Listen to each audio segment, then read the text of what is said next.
Hello, everyone. Welcome to the Eastern time zone. Yeah, That's where we're coming from now. we're all united Uh-huh. in that Eastern time I zone. feel like I could Our reach mind across meld into is Tyler's strong. room. It's not Oh working. my god. Not quite, but there it is. Oh I my god. feel Oh it. my god. Oh I my god. I feel want it. to. I want to be part of it. I am really bad with understanding.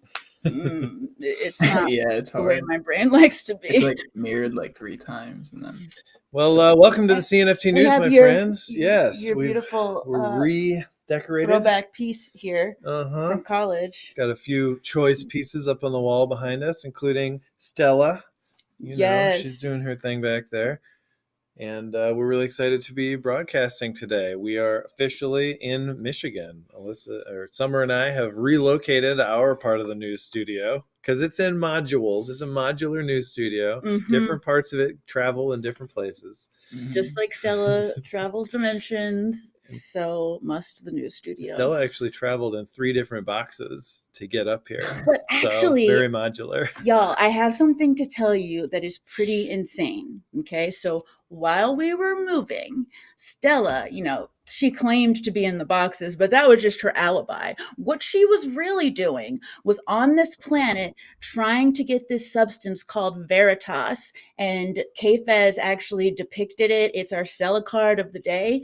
And from that interdimensional trip, she brought back this crazy old fangled, ancient, powerful machine that actually has 11 Jesus 2 whitelist positions in it. And it's just pretty insane that is so perfectly converging, And then she also brought back something that she left as a treasure in Kfez's yard that we will show you later.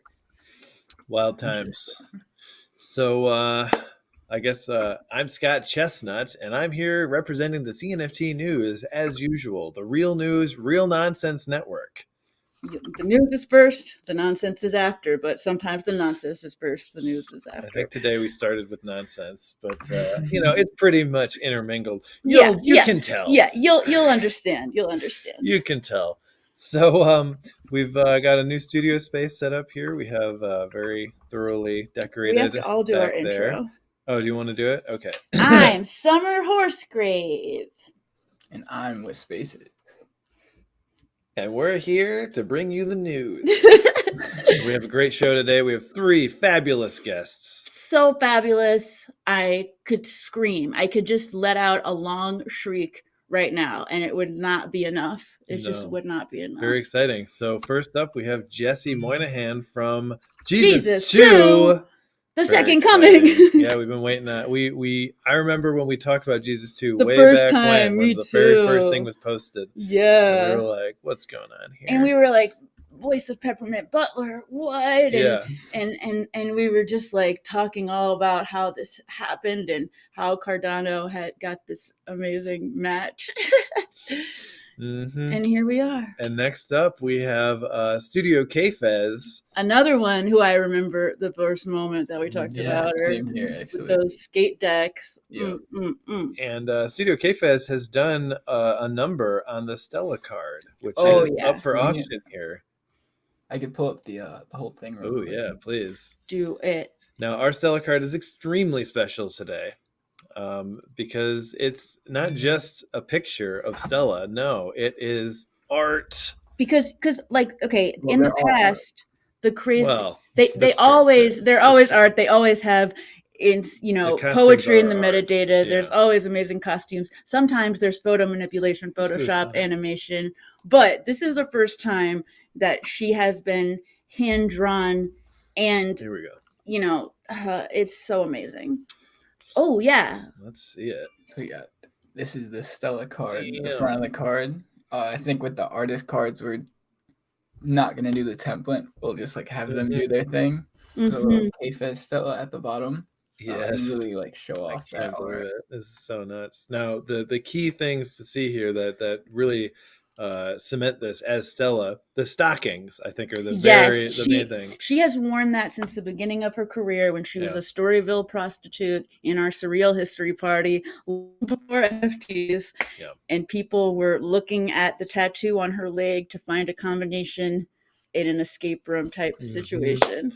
And the flowery coverings on her boobs. Their names are Lotus and Bloomy. Because those are actually there. These are an artistic interpretation, but yes, they are. She actually has nip covers like she that. She was an exotic dancer. Oh yeah, putting herself out there. She's had a lot of things that she's done out there. True. So beautiful stuff, and this is on auction right now. Starting bid is 20 ADA, and that is in our Discord. The link to which is just below in the description. This is the very first collab Stella card, so kind of a big deal. Kind of. I have added a new section to our very extensive metadata, which seems to be getting even crazier by the week. Oh yeah. Cool. But I added a new 7-day CNFT volume tracker. So like in the past 7 days, it's been about 7 million ADA or 7.5 million ADA in trades. Wow. So I think it'd be cool to like keep track. I love it. We like what we're doing with these Stella cards is like keeping track of the history of the show that day and some of the poetry, the nonsense of the show that day. Yeah. So can I share the yeah, definitely. So the Regal locutions today, I think it's actually on there wrong, but it's Brave, Poppycock, Kismet, Groove, Odyssey. But on here, it's a little different. I think it still works really good for this card, though. I'm not sure if it's gonna mint. It might not mint. If it does, I'm gonna have to change out something else too. So. Oh, good. Yes. We'll fix it. Okay, cool. Either way, they totally both make sense. Yeah. And then we wrote a little story in the metadata for this amazing piece because it was so inspiring to me. I felt like it needed its own story. So here it is. When I saw the glittering cave ahead, I knew it had all worked, just the way we'd mapped it out. Ouroboros purred into my head that the spot was achingly close. Lotus and Bloomy both started arguing about if it was the wrong spot, so I calmed them by whistling their favorite ditty. It's one of the only things they ever agree on. The plan was to take my forearm off and attach it to the ruined dais, the power of an interdimensional convergence. This place was one of the last bastions of Veritas, but it was also the most ancient and powerful. My heart raced, the shrooms sang, and I stepped inside. My heart was both full and empty. It's beautiful. Yeah. It goes so well with this too. Yeah. That's what I'm saying. I feel like I'm on Kfez's level. I think so. I wish. I would love to be. Yeah. Mentally. So, yes. So this is from Kfez, who is our second guest today. And our third guest, not last but certainly not least, is Brian of VeggieMates. Who is an amazing, so huge in the community, always at Twitter Spaces, always rapping at Shillamania, spitting sick beats. I was blown away by his amazing rap at Shillamania. And pretty intense. Everyone's always talked about how awesome he is, so I'm glad that we get to actually hang out today. Definitely. All right, well, let's jump right into the news. We have 3 guests today, so we're going to be kind of moving through stuff. But we do have a few things to talk about in the CNFT news realm. So let's take a look. And, shout outs to everyone. What's up? Timothy Grigsby, Congo Jack, Greedy. That's G-Sean Walker. There's my mom in the audience. What's up, everyone? Thank you all for tuning in. And the time has changed due to America being crazy, as usual. Daylight savings time has happened, which means that we're back to being at 19 UTC. So we got to change. You see down there, it's wrong. Yeah. Yeah.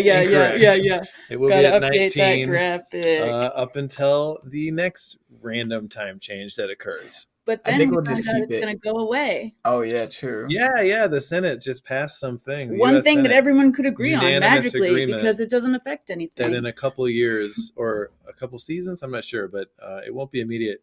That daylight savings time will no longer happen. It won't change anymore in America. Hopefully. Because it's pretty wild. All right. Let's jump into this thing. We're talking CNFT news. It's a go.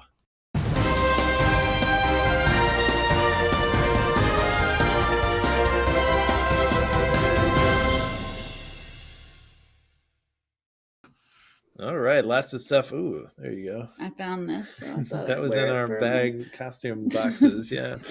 Okay, so we're going to talk a little bit about Cornucopia's games. Yeah, they're always doing something cool down here, right? So the Cornucopia's Metaverse project experienced some major issues during the drop for the GTI Javelin. I'm going to show some kind of whip. What that looks like. Is it a whip? No, it's a car. That's what I mean by a whip. I'm is that what that means? I am a cool slang, I'm not cool. Part of this show. Just kidding. That's probably even outdated at this point. After the issues during their first drop, they decided to gift everyone who is in the queue, a free NFT. Only 5 people were actually able to mint. So they're going to be refunded. And they're just going to send these things out to 12,400 wallets. They're going to airdrop a GTI Javelin. Now, these were meant to be sold for 95 ADA. So the math on that works out to about 1.2 million ADA worth of Good job, value. Will. Good job doing those maths. Quote unquote value. People would have probably been happy with them cutting the price in half and just whitelisting all the wallets. But they decided to go above and beyond and retain the trust and support of the community. And you better believe people are happy about this. That's a good move. And, we talked to them a little bit early on and they seemed cool, but it's like you just always have to find out more. So I feel like this is it seems like their project is like super dead set on like community, like how they appear to the community. Like they always want losing my train of thought. Oh yeah, well I've heard that they're always like checking in to see what people want. So not just how they appear, hopefully also how they are. But I think they are. Yeah, they've been doing it as far as we could tell. And it looks badass. It looks like mini games and Sims and all sorts of things had a baby. Let's talk about the LimeWire Algorand. So I know we all remember those days of burning beautiful teenage CDs. I had some really good angsty CDs back then. And so popular peer-to-peer file sharing service LimeWire will relaunch as an NFT marketplace running on Algorand. The platform will let content creators, which will initially be musicians, makes sense, launch digital assets so that fans can buy, sell, and trade them without the technical hurdles of alternative platforms. The platform will support the marketplace with its own native token called LMWR. All right. Users will be able to purchase digital assets with their credit cards via bank transfer and with other traditional payment methods. That's really cool. So LimeWire partnered with Wire with a Y to provide these services, and different cryptocurrencies will also be supported. Oh, great. And it's a carbon negative, Algorand is like a carbon negative, fast, secure thing, and it will be free NFT minting. So that's cool. This is, opening it up, continuing to bring in the mass adoption, which is pretty important. Yeah, probably. Although they could have used Cardano, am I right, guys? I think we can all agree on that. The blockchain of the future. We should say though, I think these aren't the same people who made LimeWire. They're the people who bought the IP. They bought the IP. That's good to know. Yeah, important. Okay, Cardano updates. What you got for us? Oh yeah. I'll go to their website. Or actually, if you want to pull up their website, it's not really much. But there are a few updates coming with Artano or to Artano. They're doing their secondary sales are now live on Artano. So anyone who's bought a piece there on the platform is now able to relist it if they wish to. Cool. They're also starting to roll out auctions for artists. Oh yeah! Look at that. Who got that banner? Very nice. Looking at the sun. Nice. You got Arta FOMOing, one of the earliest auctions. But yeah, so like with that auction right there, which there's about 2 days left. Artano is starting to roll out auctions for artists. Now artists can post their stuff. And I believe that will be coming to collectors too. So if collectors had pieces that they want to auction off, it should be available for them too. I will say it's not available for all artists yet. Right now, it's the council members, but it should be very soon to the rest of the artists. All right. Very nice. One Moving couple along other updates. Yeah, Artano's been doing a lot. We've actually been organizing this event to do one-of-ones with artists in the community. Yeah, I with love that. large collections. I see it kind of similar to like collab bits in a way. Totally. Sort of where these big projects are like releasing very limited pieces. There's a couple big projects that are already in or that are already into this.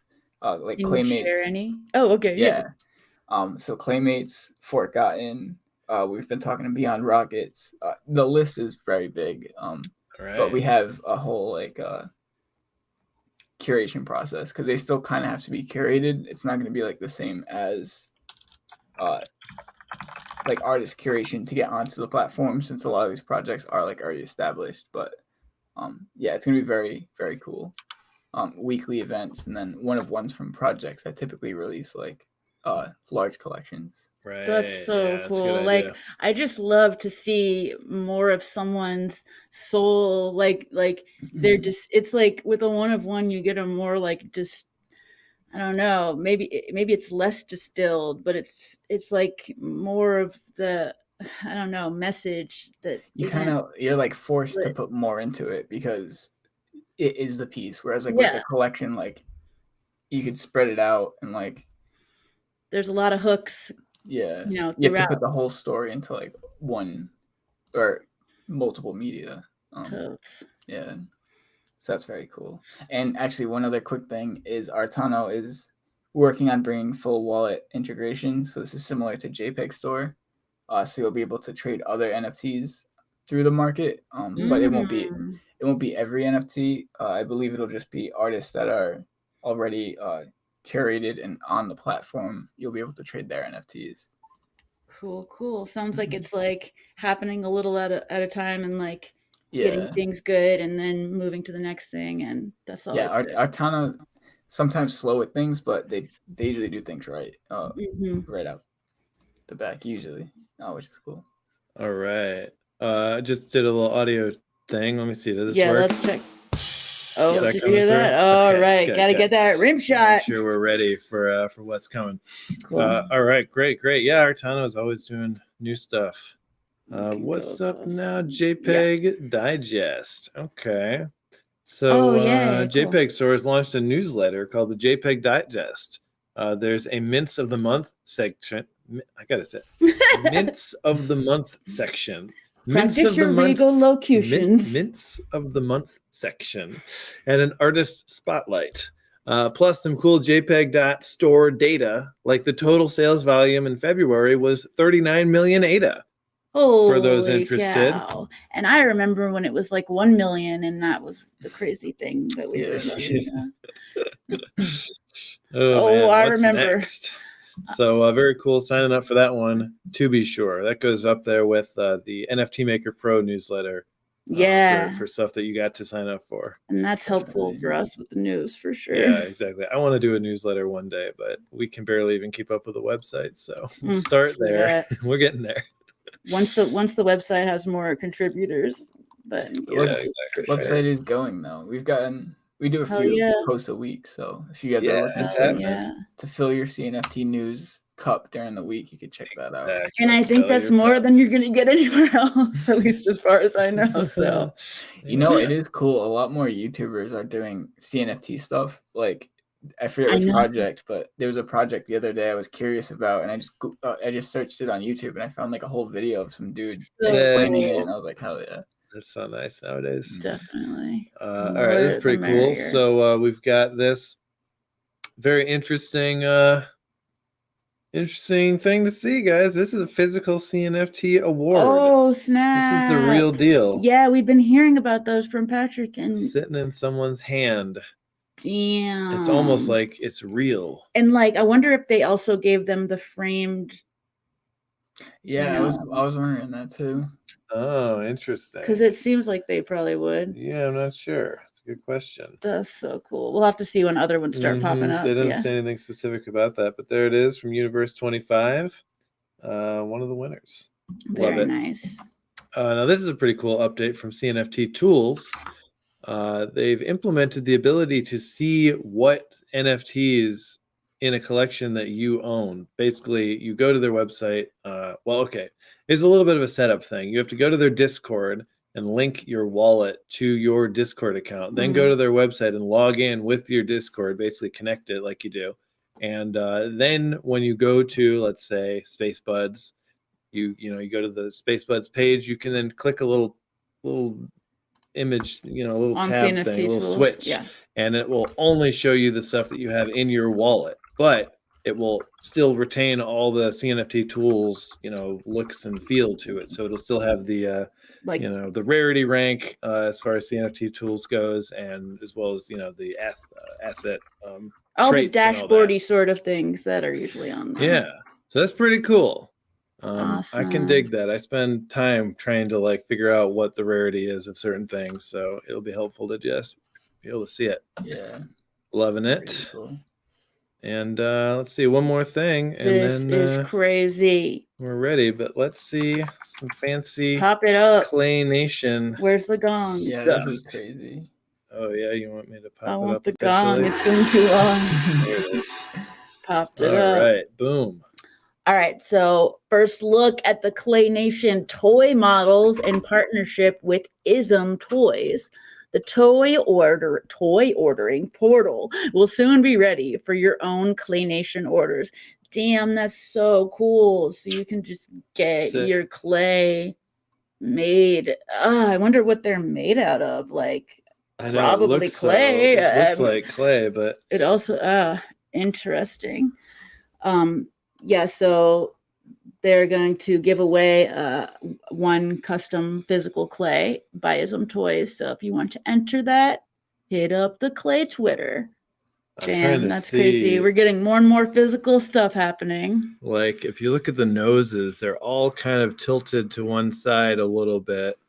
If you look at the eyebrows, they all have the kind of the exact, place. I'm just trying to figure out how they made these. Do they mold each thing separately and then stick them together? Or I don't know. We're gonna have to ask. It looks like clay. It looks so good. Probably the easiest way to have your eyebrows, have your shirts, have your beards, and then connect them. Because I mean, the only other way is 3D printing the whole thing. Totally. Or however, pretty cool stuff. So all sorts of good stuff going on out there nowadays. And guys, I think we have just enough time to talk about Cardania, and then we're ready to go. Yes. To our first guest here. Ultimate radness. Yeah. So the first thing I want to point out is right behind Alyssa or Summer's head here. There's our Cardania lamp, which is now, up and visible, and at night in its home. Yes. Kfez will appreciate that. Yeah, very cool. But Cardania is, they're still rolling. It's the raddest destination in the metaverse, or the ultraverse even. But their most recent announcement is that their living land update is live. So anybody can go and harvest rad tokens from their lands if you have any.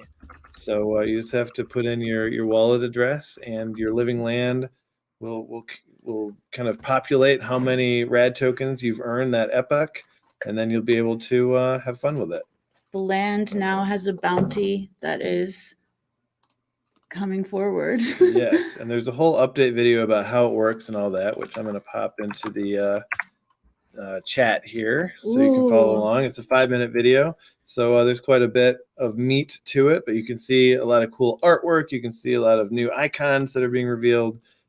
And get a very clear understanding of how this is going to work. They talk about rad tokens, all sorts of good stuff. I see Moonfly and I see Monica Smith from the Jesus 2 server. Welcome, y'all. And definitely we're about to find out about those whitelist positions, probably after the first interview, but maybe later in the show, whenever the machine deigns to let us do it, basically. And I guess another Cardania thing is just come to Marbles. Yes. Y'all. That's really the best way to hang out with the Cardania crew. And they're all so funny. Oop, Tyler got rugged. Oh no! Come back. I'm here. I'm not sure what happened. So yes, Marbles is always going on every Friday night. It starts at 10 p.m. Pacific time, and we get getting later and later for us, and we have a lot of fun rolling some marbles. We love it so much. We did it from our hotel room during the move. We were so tired, but we did it. It was great. Wanted that void you guys are on the 1 o'clock timeline now. I know. We can share the pain with you, Ty. We're petitioning to have it moved to a 9 p.m. Pacific start. We'll see. Yeah, so it happens on Twitch, and follow Cardania on Twitter to get updates and find out. Oh, I should say this is like sponsored content. Oh yeah, about Cardania. Yes, the Cardania is sponsored. Yes. But we also did always talk really about believe it for a long time. Honestly, it's barely because of the sponsorship, but there it is. That. All right, y'all. I think we have made it through the meat, and now we get to the dessert, which is the guests. That's how I think of it. The meat is the news, and the guests are the dessert. Well, yeah, but it's meaty. Yeah. I keep hearing some transmissions coming from Stella, and I also keep hearing that the audience is kind of like freaking out. Like they're really freaking out. The audience is dumbstruck by how excited they are. There they go. I thought that we could count on you guys to get excited at some point. They can barely handle themselves sometimes, and sometimes they just stand there like wax figures, and they're just like, and I mean, stand there like mannequins. Yeah. Exactly. All right. Well, drum roll, please. Let's get ready to welcome the creator of Jesus 2 and many other magical adventures, Jesse Moynihan.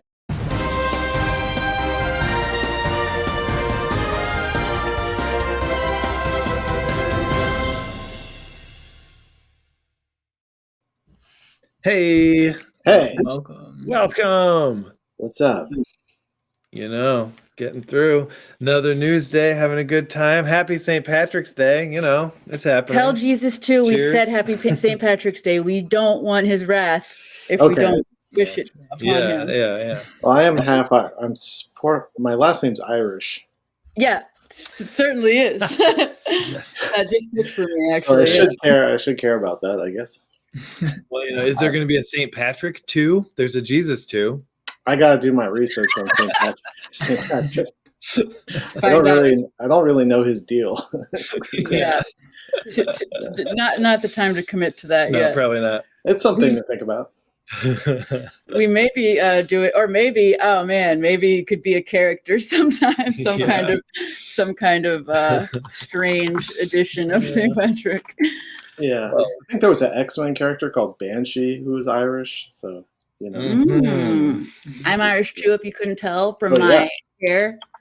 But and I'm actually also very Irish. Yeah. You can't really tell though. Yeah, his mom. I mean, I don't think anyone would look at me and see anything Irish about me, but no. Yeah, that's good. That's how. It's good for us to have a lot going on. So we were just saying how our journey with Jesus 2 began on this show. We saw it for the first time live. You're the very first kind of get ready, I'm coming tweet. Yeah. And we were pretty hooked even from them. We're really glad to have you here. Yeah. Thanks for having me. Absolutely. I'm going to pull up a little bit of your Twitter here. And the Twitter has been continuously exceptional and exciting. Like, I'm always really excited. I mean, it's just so beautiful, everything you do, honestly. Like, so colorful, so many amazing, just like striking shapes. And cool. That heightens it for me is just that you also are a really good writer, and you insert lore, and you're open about putting your life into it and your own thoughts, and that's something I think we need more of in this community. So I'm glad that you're doing it. Yeah, I think that GIF one was like mostly works in progress. So those aren't finished. Those are just like I'm working on it. Yeah. I don't know. I'm pretty open about that stuff, I guess. For better or for worse. I think that's important. I mean, just being able to see the journey of an artist is that's more like a finished one. Yeah. Baby Bill. Baby Bill. The acorn, yeah. Yes. That machine is going to spurt out those acorns today. So what is Jesus 2? Oh, I'm sorry. Go ahead. Oh, no, you go ahead. I was just wondering, what is Jesus 2? Let's can you fill in for the layman, the elevator, Jesus. So Jesus 2 is a set, the project is a set of 30 base characters that all exist in the world building I've been doing for this world based around the story of the second coming of Jesus. But it's sort of like a horror science fiction situation. I mean, it's funny, but it's like funny, but it's horrifying, I guess. Yeah, it's horrifyingly real, it's horrifyingly got I mean, and that is what really pulled me in, is the fact that it is a reflection of what's happening in our world. I mean, obviously it's surreal, it's science fiction, it's beautiful and crazy, but it's also not crazy at all. It's actually what is currently happening, and we need to talk about it and make art about it. And and that's our character there. That's Jesus too, in his most abstracted form, I guess. Is this the immortality juice? He squirts this immortality juice all over the universe and keeps people from dying. And so there's a whole thing about death and dying and mortality and stuff. That's a subtextual part of the story. Oh, I should say that I'm trying to make a film out of this, so that's also like a short film, like between 6 and 10 minutes, somewhere between there. Right now, the cut I have is a little over 6 minutes, but I plan on adding maybe a minute or 2 minutes, depending on how I feel, like what characters need to be more represented in the short. I didn't realize that you already had that much of the short film created. I mean, it's not animated. It's called an animatic. So it's storyboards that I've done, and I've I've edited, and I put like temporary soundtrack music to, just to see how the timing goes. And I had a couple of my buddies, voice actors, like send me iPhone, acting from their iPhone, just to plug it in, just to see how everything will play out story-wise. So I have like a really rough 6.5 minute cut, all black and white drawings and stuff, and just like looks like South Park. It's just like Cool. So nothing's like animated, but it's roughly like figured out. Yeah. So, I did a cut of that a while ago, but since I've been working on this project, I've been like, maybe I'll add this scene, so I've had ideas about how to make it longer. But I also don't want to make it too much longer, or else I won't be able to afford to make it. So it's like cost and all that kind of stuff. Definitely. Well, I hope that you can be blown away by the support that you get here as time goes on, and it just like allows you to do what you want to do in general, because that's a huge part of what this is all about. And like, I think it's already happening. I think so. I mean, the people on the Discord are super cool. I actually just showed it for the first time to my Discord manager, Jono. What up, Jono? I actually didn't realize I hadn't shown it to him, so I showed it to him last night. And it's like, I don't know what to do with it. Like, I don't know when I'll actually let people see it. I'm trying to figure out how to handle that kind of stuff. Because I'm trying to emphasize the NFTs right now anyway. So at least to start, make those things really cool, and then worry about the second phase later. So do these NFTs are they the characters that are going to be in the short film? A bunch of them are going to be in the short film, and then some of them are actually like in the larger world. Okay. So this whole thing is an idea I've been working on for like 5 years. So I have built out so much lore for it that just like passively sitting around. Anytime I came up with an idea, I would like draw it in my little sketchbook thing and like make notes. I have got Bibles, like multiple iterations on like pitch Bibles for it. So I've got all these like stuff that's super world buildy. And so the idea is that when I first came up with this idea, I was like, well, I'll just make a short that encapsulates maybe a scene from a larger story. So it would be just like one segment of, I try to take a hot segment of it, like microcosm. This will say a lot about what this world is, but it's not everything. Because I've got all these ideas about how did Jesus 2 come to being, like what was the world like before he appeared and messed everything up for everybody. I've got all this lore about how space governments worked and shit. Yeah, because it's really fun to have that figured out, like, and be able to like have it be in the subtext and just like dropped in a nuanced way because you know it, and it doesn't have to come out later, but it can, Yeah, I'm thinking of it the way that a lot of video games work, where there's the video game, you can just play it, or you can read all this lore about what's, sort of like the Dark Souls games and stuff. There's like all this extra story, but you can just play and fight ogres if you want. Back in the day, the games came with those booklets that had all the lore and stuff that you could read in the car on the way home. I was a kid, not so much anymore, but it's similar to that. That's so cool. Yeah, so the people who are on the Discord and seeing all the stuff I'm posting about what the characters' lives are like and all this kind of stuff, when they watch the short, they'll have this more thorough understanding of what's going on, because the short will I'm just going to drop you into the action and not really explain much. It's just going to be Sunday and Monday, who are the main protagonists, like fighting Jesus and trying to save the world. To figure out what that means. And there will be characters who are just sitting around, doing mundane their daily life on Earth and kind of stuff. But you'll know, oh, that's Birdie Baby or whatever, and that's whoever in the doing their normal lives. So they won't be sitting there being like, hey, I'm this guy and blah blah blah. Like there won't, like, there's almost no exposition. I'm just warning people in the short. I'm just dropping people into the fucked up situation. Ready for it. And then if you read the lore, you'll have a deeper understanding of what's happening. But hopefully you can just watch it and be entertained.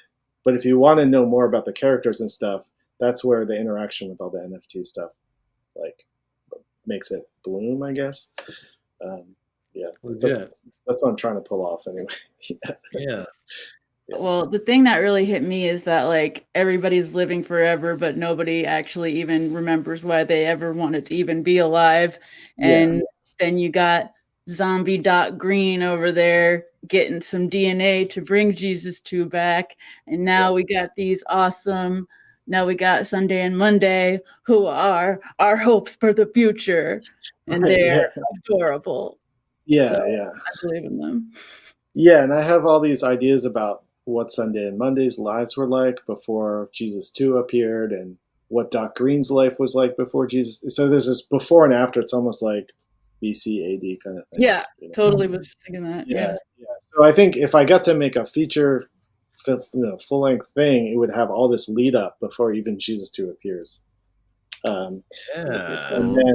And it would be like a before and after sort of society, how society changes, and then how they try to like move into a third era or whatever, if they can defeat Jesus. Matrix style. Maybe it's like sort of similar to the Matrix in some ways, like in its scope, I guess. You can debate whether or not the Matrix was successful or not. I don't know. They were trying to accomplish. If you go to the matrixresolutions.com, you you will think they were successful. I don't know about the newest movie, but yeah, there's some good there's shit. so much good. there was some cool stuff in the new movie. I was on board for some of it. Enjoyed watching it. Yeah. I loved some of the messages. I loved parts of it, and then parts of it I just felt slightly let down by. But yeah, okay. Yeah, I actually related a lot to all the pitch room stuff in the I bet. I bet you did. I was like, this is hitting close. Pretty meta. Yeah. Am I living this life right now? Yeah. Did feel like that. So I have a few questions that I really wanted to ask you, and one of them is that we did the trivia treasure hunt together as a news team, and during that, I ended up finding out that I ended up reading an interview with you, and I found out that you are a fan of Lost, and we are obsessed with Lost, and we've been endlessly inspired by it, and so I wanted to know, do you have a favorite Lost episode character, or mystery? I mean, okay, so the first 3 seasons of Lost are pretty like perfect television, I think. And then it kind of, whatever. But there were still good pockets throughout. Exactly. I still enjoyed things about. I stayed with it the whole time. Oh yeah. And I think I was one of the people who defended the ending and stuff. But I think it's weird. The thing that really resonated with me more than anything was in the later seasons when they keep flashing back and they think you're flashing back to their lives before they went to the island, but then you find out it's actually after they left the island and Jack's got a full beard and he's on the phone and he's like, we gotta go back or whatever, And for some reason I didn't anticipate that. I don't know why I didn't know that was going to be the twist. Maybe I wasn't paying close attention. No, I didn't expect it at all either. No, it was they were really good at that. But I remember being like, yeah, that's a good twist or whatever, and I think also the other one was his character Michael? He was the one who had the son. Yeah, Michael. Yeah. Walt. Yeah, Walt. There's a scene where he's one of the first guys to get off the island, but it was like sort of he did it in a shady way. Yeah. And then he keeps trying to kill himself. He's like so upset with himself. Everything's like, even though he got what he wanted, it wasn't what he wanted. And we don't know what we want. And it doesn't work. There's a scene where he tries to shoot himself and the gun won't click and stuff like that. I just remember that scene being like, they managed to capture that whatever the unexplainable sort of fate kind of stuff, like acting on people. And that's one of probably my favorite aspect of the show was when they were able to capture that feeling of you're not in control of your destiny kind of stuff. That's when I felt like that show was really working, and they really made that work in the first couple seasons, and we're only able to capture it a little bit in the later seasons because they started trying to explain too much. Exactly. Once the mystery starts to get resolved. Just don't explain anything. TV. Yeah. Yeah, I think that's the trick to mystery shows. Never explain anything. Yeah. I loved Desmond and Faraday. Oh man. Oh yeah. Yeah, that was cool. Time travel stuff, good shit. Cool. I actually met the guy who was in those Hanzo science videos, the older scientist, the Dharma scientist guy. Yeah, he was cool as hell. I think he also played Shredder in the Ninja Turtles movies. Cool. I went and did archery one time, and he was there doing archery. What? Wow. I was pretty starstruck. He was good at it. I bet he was good at hell. He was good at it. Yeah, he was super serious. Nice. That's how he got that role. Yeah.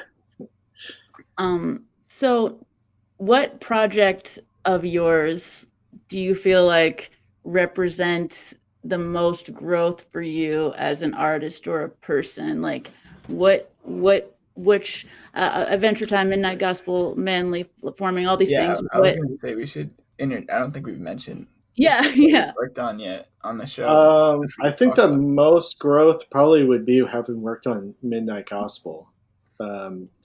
In terms of learning how to. I never was in charge of anybody really, and before that job, and I had to learn how to communicate my ideas Mm. to like 30 people, at a time, Mhm. just being like, it should look like this, and knowing how to talk about it, and Yeah. knowing how to critique other people's work without hurting their feelings, learning how to learning how to stay the course with my aesthetics, and while also incorporating other people's ideas and stuff, so that it feels because animation is collaborative medium. You have to work with other people and like use their talents.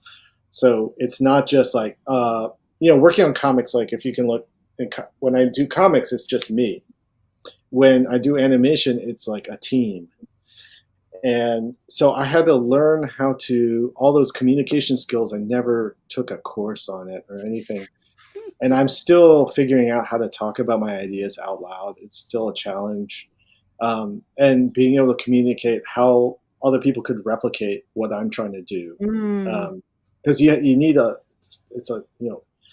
you need a assembly line of people who can all do what you do or sort of mimic what you do. And it's tough to explain that to people. And when someone does something that you don't agree with, how do you explain to them how to do it your way or whatever, or why, or all Yeah, this kind of why stuff. is important too. Yeah, for Yeah, sure. and that was, I remember halfway through working on Midnight Gospel, and all these people had brought in, they're so talented, everybody on that team, that they would bring in their own ideas, and you'd be like, okay, this idea is better than my idea. So we're just going to work this into the show now. And then all of a sudden, halfway through, 6 months into production, I'm like, I don't know who I am anymore. I don't know what my art style is anymore, because I've been incorporating all these other people's ideas into, so having to take a reassessment of who am I as an artist and stay confident and not question yourself in front of people out loud is this whole skill that I had to learn in real time on that job. And I think I was semi-successful at it, but it got pretty rough. Like halfway through the season, I was just sitting there being like, I don't know what I feel anymore. I don't Oh know, man. in my head. And then I'd be like, yeah, that's good. That's not good. That, out loud, I'd be like, fake it till at one point I had to kind of fake it till I make it. Like, Exactly. so We that all was, are all the time. yeah, yeah. Yeah. But yeah, I totally feel that. Yeah. And then once I faked it till I made it for long enough, I remembered who I was as an artist again. So it went like this throughout the course of a year of working on that show. And Yeah. talking to Penn we would play Destiny at night to like 2 a.m, and I'd just be telling him all of my insecurities. Like, Oh yeah. I don't know if I know what I'm doing.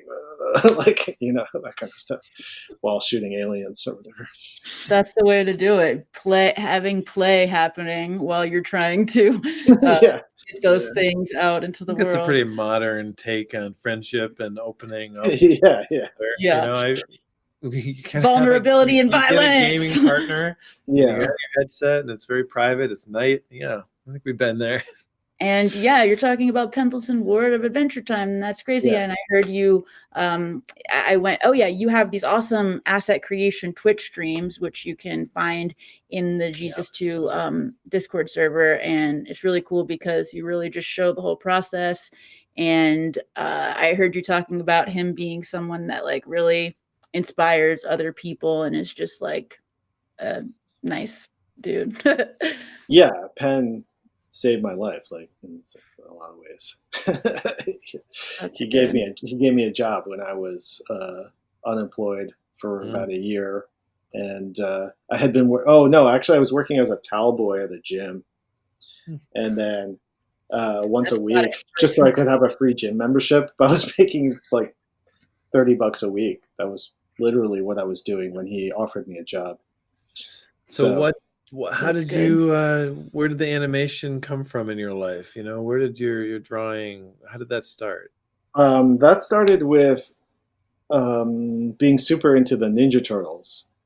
And Yeah. I was going to ask reference you to what Shredder 90s earlier. Yeah. Yeah. Okay. So I used to. I mean, my mom wouldn't let me watch TV or play video games, and she just gave me paper, and so I was basically forced to draw, That and helps. it turned out I was pretty good at it.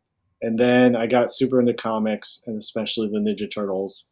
And so I was drawing Ninja Turtle fan art for a long time, and then I started drawing my own anthropomorphic martial arts animals. Hell And yeah. then I had like a wolf samurai character that I made up that I made 2 issues of a comic of. And then, Cool. I would love to do that. well, I think my friend Dave still has it because we were collaborating. He was helping me write it, and then I was drawing. We were trying to be our own Eastman and Laird. They were the Ninja Turtle creators. Oh, hell yeah. How old were y'all at that time? This was middle school, something, 5th, 6th grade, 5th, 4th, 5th, That's an 6th grade. important time for that sort of thing. Yeah. Definitely. Yeah. And then I got into underground comics and stuff, and I realized I could tell more personal stories. And I really got into film and auteur directors and stuff. So the sort of worlds of comics and the world of film merged for me. Mhm. And I couldn't decide for a long time what I wanted to do. I went to college for film, and I just worshiped David Lynch and Jodorowsky and stuff, but then I kept drawing. So I've been drawing my whole life and making comics my whole life. And at some point, some publishers noticed me, and I have some books and things. And Right. yeah, and then Penn found my comics and offered me a job in animation. So I wasn't planning on being in animation. It just sort of happened based around my comics. That's awesome. The Yeah. universe bestowed it. That's awesome. Yeah, I almost didn't take the job. It was weird. I almost, yeah. The towels were calling to you. My friends had to talk me into doing it, and they yelled at me. I was like, I don't know. I think my comic stuff is really popping off. I think I should just, Yeah, right. Good friends. Good friends. Yeah, they were like, do not fuck this up. Take it and run. We actually have an inside joke on this show that Tyler with Spaces is sort of like a different universe version of Finn because he has long, beautiful thin hair. Surprising. He wears it with a bandana, but like when he takes it down, it's glorious. And I just had to make sure that was known. Yeah, we were trying to make all the kids lose their minds when he first revealed his It blew my mind. Yeah, we've been watching a lot of Adventure Time lately. Doing another rewatch. And we're about to be at Breezy, so I'm excited. Oh yeah, Breezy. Yeah, that's the episode that did I tell you that? You started to tell. There was a petition signed to have me fired because of that episode. Well, good thing you didn't get. Yeah. It's still a sore memory. People are crazy. It's all right. I actually had a question about what 90s cartoon was your favorite or influenced you most, but now I already know. It was Ninja Turtles. Yeah. Do you think that you'll be going to CNFT Con? I think the people probably want to know. Or that you might. What is it? So it's October 7th, or October 8th and 9th. 8th and 9th. Yeah. And is it going to be? I don't know. You're going to have to send me the details about it. Sure. Absolutely. Okay. Yeah, we are going to be. It's going to be magical. It's going to be this. It's the first. Well, I guess technically the second CNFT Con. The first one was virtual. Yeah. The second one will be in Vegas at the convention center. Oh, Vegas! I can get to Vegas easy. Yeah, all right. Cool. Lots of big booths, and the news team will be emceeing for part of it. So we're gonna be like a 4-hour drive. Yeah, perfect. Cool. Worth it. Yes, definitely. Yeah, we'll send you some deets. Okay, send me deets. It's gonna be. Oh man, my head's gonna explode with how many people I love are gonna be there. It's gonna be unlike any other con or convention I've ever been to. I just can't even imagine what it's gonna be like. It's gonna be a lot of fun. Everybody dressing like crazy CNFTs. We'll have to get some Jesus cosplays. God, that'd be some crazy shit. So one question that we often ask our guests is about how you fill your cup. Mm-hmm. You know, how do you find outside of the standard work, right? Yeah. Where do you go to find yourself and to Center, recharge, all that. For me, for the past 5 years, that's been jujitsu, doing jujitsu. Oh, great. Ah, that's awesome.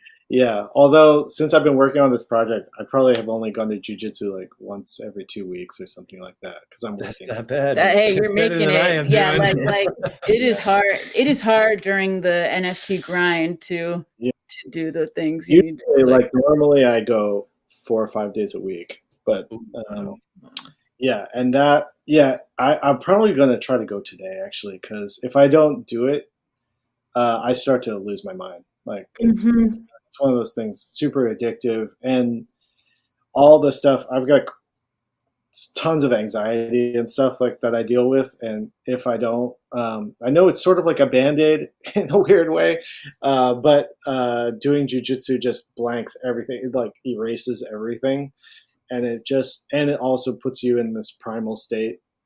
And I could talk about it. I could really nerd out about it for probably an hour, but I won't. I'll just say that it's been the best thing I've ever gotten into in the whatever past 5 years of my life. Like it changed my life. Like yeah, for sure. That's amazing. Oh man, I'm always curious about things that have changed people's lives in the way of their minds, emptying their minds. And I don't think, I mean, look, I know that I can't necessarily say, but like, I don't think that sounds like a Band-Aid at all. I think that sounds like. Well, it doesn't address like I think it's not the same as therapy where you actually address stuff that's like root problems or whatever causing anxiety in your brain. But if I haven't been doing that work lately, and then I can go to jujitsu and hit a reset button, basically. I think all the other stuff is really important to do too. So I think a lot of people who have what do you call it, have had drug addictions or whatever stuff like that, they get into doing extreme martial arts and stuff, and because it helps, it like distracts them for 2 hours or whatever. And you walk out there with all these endorphins and stuff, all these like good chemicals coursing through your body. So for a while you'll be like, I'm good, or whatever. So, and it reminds you that you can get there naturally. It reminds you that there are ways to do it that are healthy instead of, But I also think it's important if you got heavy, whatever psychological things going on, to also do therapy and stuff, not just go try to choke somebody for 2 hours, That won't solve it all for sure. It won't solve it all, but it definitely feels great. I love it. Jenny Sita in chat here says she watches you draw on Twitch to manage her anxiety. Oh, nice. Jenny Sita is one of our dearest friends. That's really great. Cool. I'm glad you like the Twitch of just me just drawing. I try to play some like forest sounds and stuff like that while I'm drawing and stuff, just like calming ambient stuff. Yeah. And I liked that you said you had Bob Ross goals one day. I don't know if I'll ever be able to match Bob Ross's like mastery of painting and talking at the same time. And like he had a shtick that really worked. True. And it almost feels like imposter. You got imposter syndrome when you try to do that kind of stuff. Well, I'm gonna put this, round eyeball here or whatever. I'd love to see a Bob Ross-esque narration along with drawing some old horror. Yeah. Tentacles. Yeah. Exactly. Yeah, it feels. I don't know if I have the confidence yet to be able to try to match Bob Ross. But you're going to do it in your own amazing way that will be better and it will suit other people better. So don't even fret. All right, I think we have time for maybe one more question here. Yeah, okay, let me see what seems important. Oh, our cats did have a question for you, which is they wanted to know if you had any cats or plan to release any cat imagery in this collection. Yeah, they demanded that we ask, so here we are. They said I do have 2 cats. All right. I have 2 cats, Luna and Billy. Nice. Billy is a foster, So actually, we found Billy about 6 months ago in the street. He was about 2 weeks old, and Billy's awesome. But Billy and Luna do not get along. Oh, yeah. So we're giving Billy to my girlfriend's mom. Great. Probably good. in May. So she's excited to have Billy, and I'll be sad because Billy is great cat. But You can visit. yeah, can visit. Yeah. Okay, that's good. As far as cats go in Jesus 2, there aren't any cats, but there is a character called Pedophone who lives on the ship, and I'm modeling his behavior after cats. He looks like a green bunny person, but Cat in spirit. Yes. he's a cat. He's a cat in spirit. I'm modeling his sort of movement and behavior All right. Ooh, after cats, graceful. because I am a cat. I'm a cat person, so Cool. We like that. yeah. I mean, I love dogs too. I love animals, so all 100%. animals pretty much, except for what don't I like? I don't know. I guess I'm afraid of like certain lizards. Oh, I got better at picking up lizard. I got better at like touching lizards this year. Last couple of years, because our cats catch lizards, and we have to save lizards all the time. Yes. So you got to pick them up and put them, where the cat can't get. And I was afraid to do it for a long time, and now I'm chill about picking up lizards now. Right. Well, congratulations. Yeah. So I went into this my tarot deck of mystical moments. Okay. And found your tarot card for the CNFT community future, and it is the Page of Swords. Ooh, I tried to get your vibe while you were talking and did it 3 times, and here we go. Page of Swords is all about curiosity and the thirst for knowledge. We see a young student wearing a graduation cap and gown standing on top of a tall stack of books. He's proud of his accomplishments, but his life goals are much loftier. The large dandelion in his hand stands for the expansive ideas that inspired the young man to face life with his gifts of reason, insight, and integrity. Upright meaning, seeking knowledge, inquisitiveness, personal growth, honorable goals. I mean, I feel that's a very high compliment. Seems like a good one. Yeah, and I also, most of my stories have the foundation of research, so that makes sense. Mm-hmm. I'm very research-based creative person. Just like Cardano. Yeah. Oh, yeah, that's true. Perfect. It's all coming together. Dude, oh my God. And so is it true that the first of your NFTs will be minted today for giveaways? Did I hear that from Archangel Jodo? Today? Did he say today? I know I've been approving. We're going through the process of approving all the metadata and stuff. And yeah. Cool. Well, soon in the next. I think I approved everything, so it could be today. It could be today whenever Jonah wakes up in Australia. Yeah, totally. Could be today. So we're going to release 6, do 6 giveaways. Cool. Yeah, starting either today or tomorrow, I think. Yeah. So check out Jesus 2 Discord, y'all, and the Twitter as well if you want to follow in. Now, the Twitter is linked in the description below, so pop down there. And hit that like button while you're at it. You might as well if you're going down there. Or else Jesus 2 is going to come get you, and you don't want that. He's going to live forever. Watch out. And not in a good way. All right. Well, this has been a lovely time. Thank you so much for coming. Thank you for talking to me. This was fun. I think our audience had something to say. Oh, yeah. Did we have a question? They're happy. Yeah. I'm glad. That's what we wanted to make sure of. Approved. Jake the dog's happy with it. Jake, he's been watching, so, He's good. All right, y'all. Well, thank you very much, my friends, and we'll see you on the other side. Thank you so much. Bye. Peace out. Bye. All right. Awesome. It's happening. We have 2 more guests. I'm very excited to have learned about his lost fave. Yeah, Lost and Teenage Mutant Ninja Turtles, and Yeah. lots of fun insights there. Totally. So next up, we have Studio Kfez, and we thought we would move to a more casual sort of location for this one. So if you'll bear with us for a moment. This is an I'm experiment. gonna turn my light on too real quick. We've never done this before. Oh, yes. We're playing some musical spots. Oh, look at that. Here we go. Ooh, I thought Jackie would nice. join us, but okay. Got to get the news cups. Oh man, it feels even more like a morning news show. To have like a couch and a cup. True. Okay, now I gotta switch the audio over. I think it's looking pretty good. We're getting there. Okay, let's switch the audio.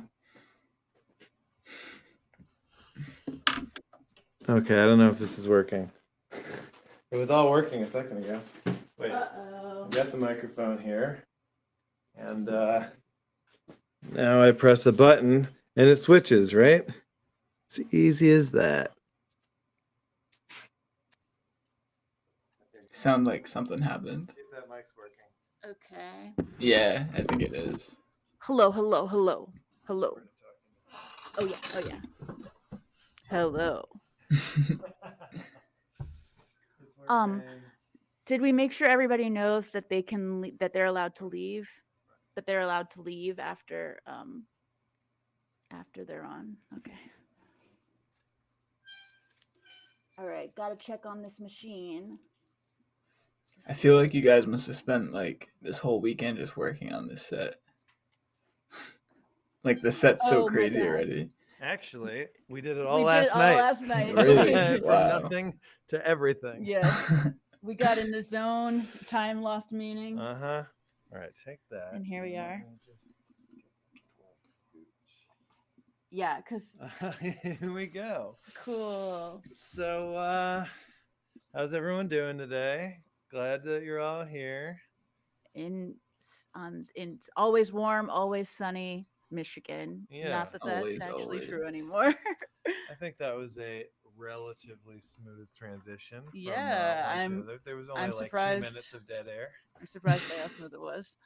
So are we going to be going straight to my darling I Kfez? think it's time to bring on our next guest. And I actually do have a relic I want to show from her that's on screen.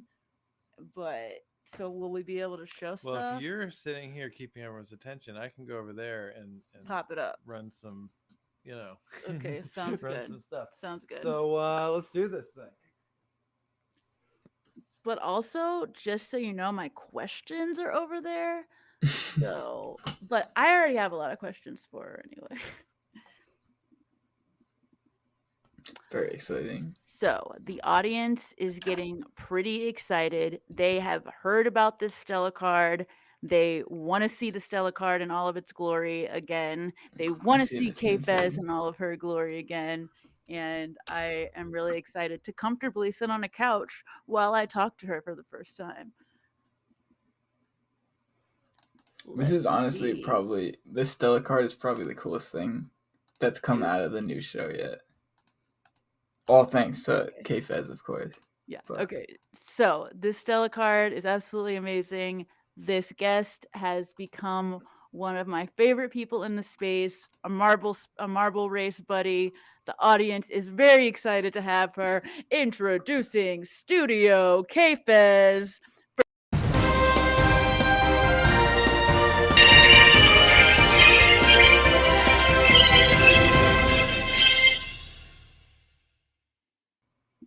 First name Studio, last name Kfez. Hello. Hello. Hello. I love your setup there with the sparkly curtain. That's very Kfez. Yes. Oh, good. I'm so glad you like it. So we have a lot to talk about, but one of the things I want to talk about first is jellies. Yes, Jelly Bellies. And is Franker still in here too? He might want to pop up and yay! Yes. Yeah. I keep wanting to call him Pranker. Yeah. Hello. What's up, Pranker? Hi. So glad to have you. Yes, I am so glad to be here as well. Hell yes. All right, here we go. I'm really glad that, like, just got to say off top, like, the news team has been talking about how well y'all have handled every aspect of this project, and like Kfez, the fact that you're doing auctions and like testament, I don't know, you're just doing so many different things that are all working really well, and it's your first big thing in this community, so that's really impressive because we didn't know what the hell we were doing. Yeah, I appreciate that because, you know, I kind of, coming from doing my one-of-ones, I didn't really know much of what I was doing either. And I knew that the marketing side is a huge part of it, just getting people to see the Jelly Bellies. So just thinking of all the ways we can get them out there and get people stoked about what we're doing. Definitely. I'm so stoked about the Testament Terrarium Jelly Belly. I got one with cat whiskers. Tyler, I was just Yeah, gonna that- say. Oh no, I That think was the all best. Kfez. Yeah. Even though the mint, I think we did great with. That's all Kfez. She came up with that idea to do the test mint, and I think it went. Hell yeah! It was so smooth. Everything went so good. So yeah, Kfez, you get that one for sure. I was gonna say too, to add to the Kfez enjoyment. I think the best marketing you've been doing too is like all the pieces you've been putting out, like these small collections, and like they're so like Kfez. I don't even know how to explain them. They're just like Kfez. The hands, the like, what were the hands called again? Which hands? Like the hands with beautiful tattoo kind of work on them. That was a different one. Oh, it was. Yeah. It felt like your vibe, but I wanted to ask you about. Well, we could actually. I want to hear about Jellies first and how they got incepted. Okay, yeah. So the Jelly Bellies are really kind of my heart and soul as an artist. The character I developed right when I was finding my artistic style, and you know, I was in art school. Things kind of weren't really meshing with what I was trying to do, and I really just had to revert back to like the essence of who I was, and that's kind of where the character came from. They've always kind of depicted like the essence of humans, just being naked, kind of ambiguous, you know, just depicting them as a natural being. We're all just animals, and that's really what the Jelly Bellies are. And so originally, when I first started drawing them, a lot of them were like squished in jars, kind of trapped. And that was just representing the idea of the humans as a natural being, kind of trapped by this modern society, kind of losing touch with our roots and all that. Repressed. Yeah, exactly. And so this Jelly Bellies project depicts these beings as the natural beings they are, as animals, you know, embracing your inner animal, connecting with nature, just really being true to self, your silly self if you're silly. Exactly.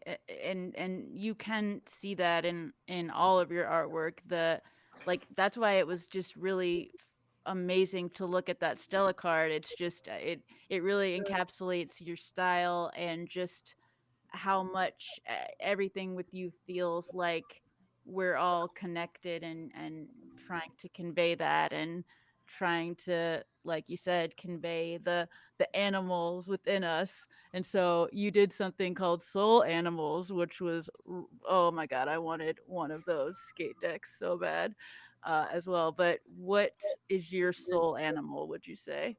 Oh, see, I knew you were going to ask me that. And I'm so bad at picking favorites, if that's what that's about. But really, it sounds cheesy, but I really want to say that a Jelly Belly is kind of my soul creature, just because it really is. You know, I'm a little bit of everything, but oh yeah, I'm just a humanimal, you know. But just at the core of it, a natural being and embracing that. So I'm gonna go with Jelly Belly because I don't think that's anyone else's soul creature yet. You know, yet. So true.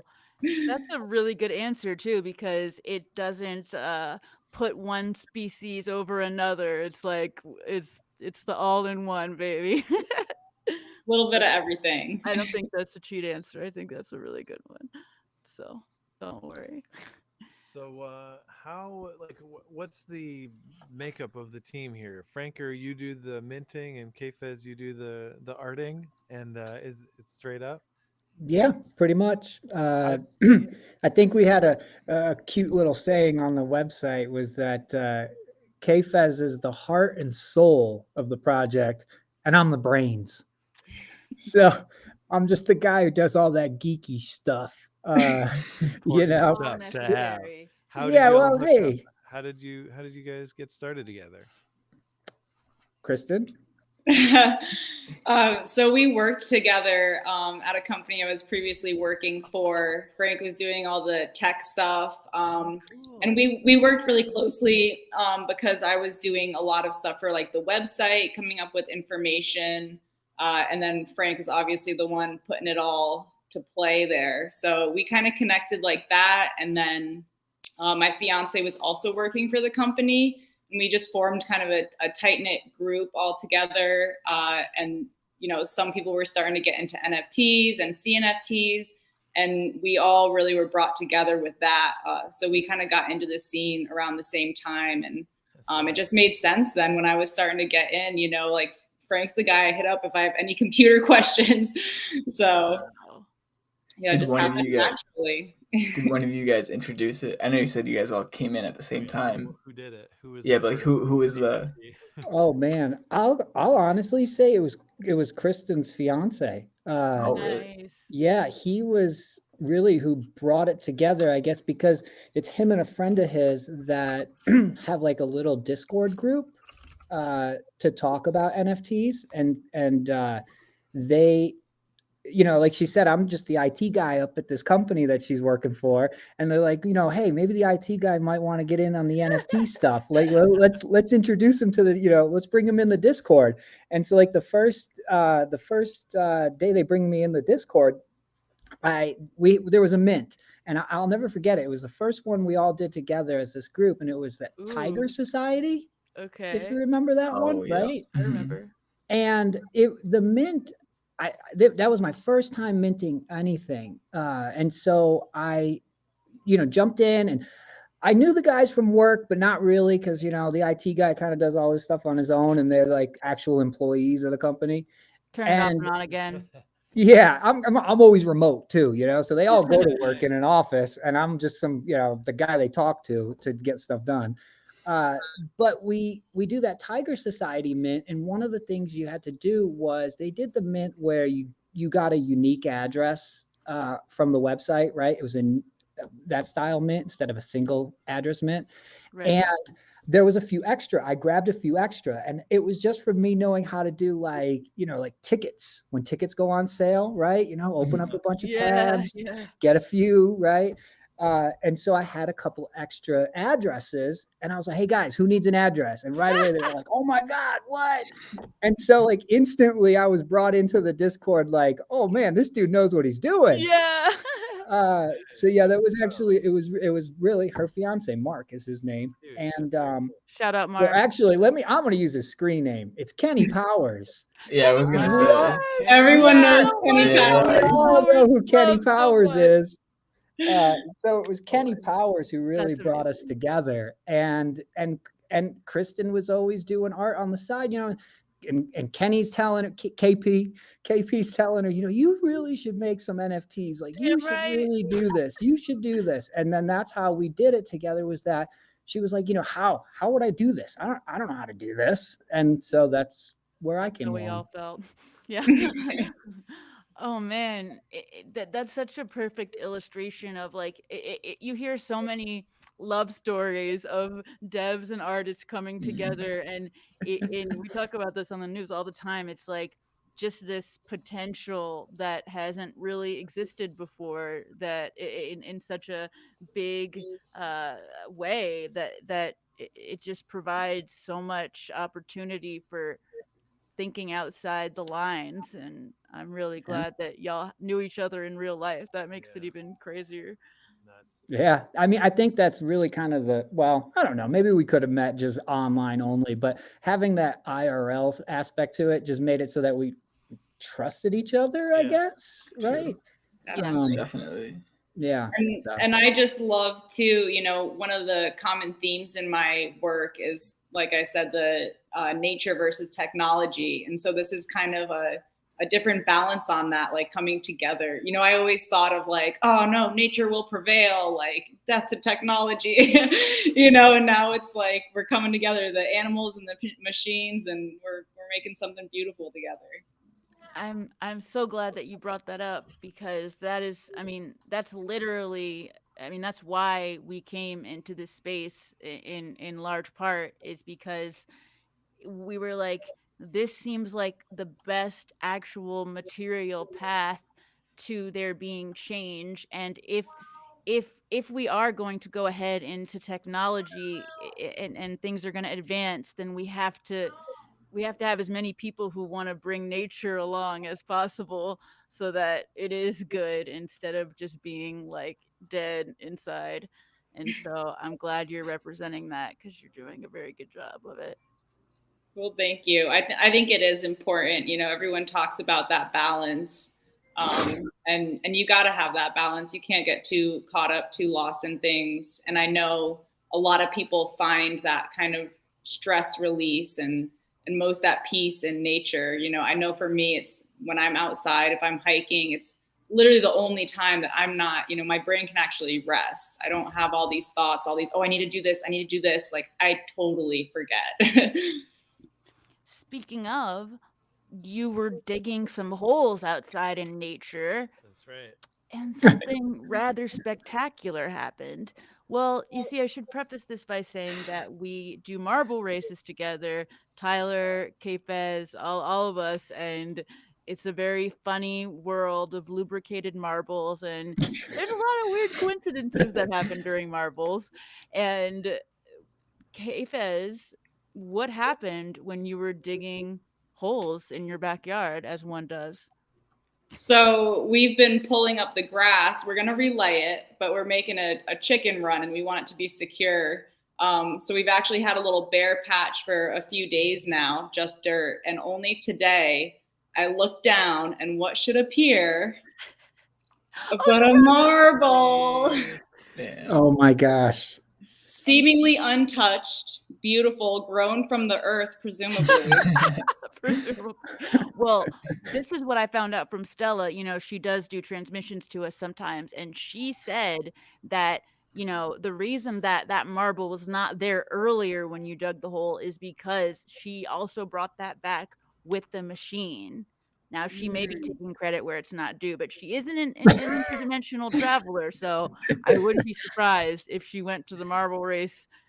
And maybe you're going to win the Aeon Marble this week. Oh, yeah. I think that's I've been prepping it for tomorrow. I'm going to be racing this butte tomorrow, so everyone watch out. Hell yeah. Oh my gosh. If you pull a win tomorrow, that's going to just be epic. Epic. I think it's going to happen. Brain explosion. Can we rig it? Can we rig the game? So this is we don't have to. We don't even have to. Yeah. Does it have a monogrammed E on it? Did I see that?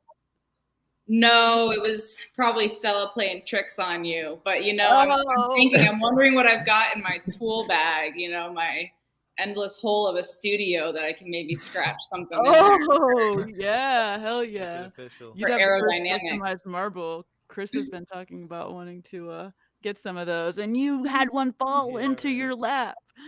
Pretty awesome. So, Franker, are you a marble racer yourself? Of course, yeah. Okay. Oh my God, Franker! I was hoping. Oh yeah, yeah. Crap! I even recognize your name. You even have the same name in there. Oh man. Yeah. I use this name everywhere. If anyone's gonna know me, it's gonna know me by this name. I'm tripping, Franker. You have to excuse my ignorance. It's all good. Don't worry about it. Don't worry about it. We'll be sure to shout you out. And I'm not much of a chatter in there. If anything, I tend to chime in because Captain always says, go ahead and shill your project. I might throw a shill in, and drop the Jelly Belly link or some of the stuff I'm working on. So yeah. Especially for Jelly. Yeah. Always a good shill for Jelly. Is there stuff you're working on outside of Jelly Bellies too? Or Yeah. Surprisingly, you guys might actually already have this in your wallet, but do you have any fire tokens in your wallet? I do. From Drip Drops, I think, right? Yeah. Nice. I'm the guy. Hell yeah. Yeah, that was one of my first projects I started.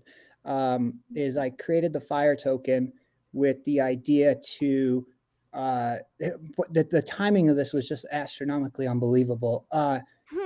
I wanted to create a token, and it was all because Hosky came around. And I was like, okay, if they can do it, I can do it.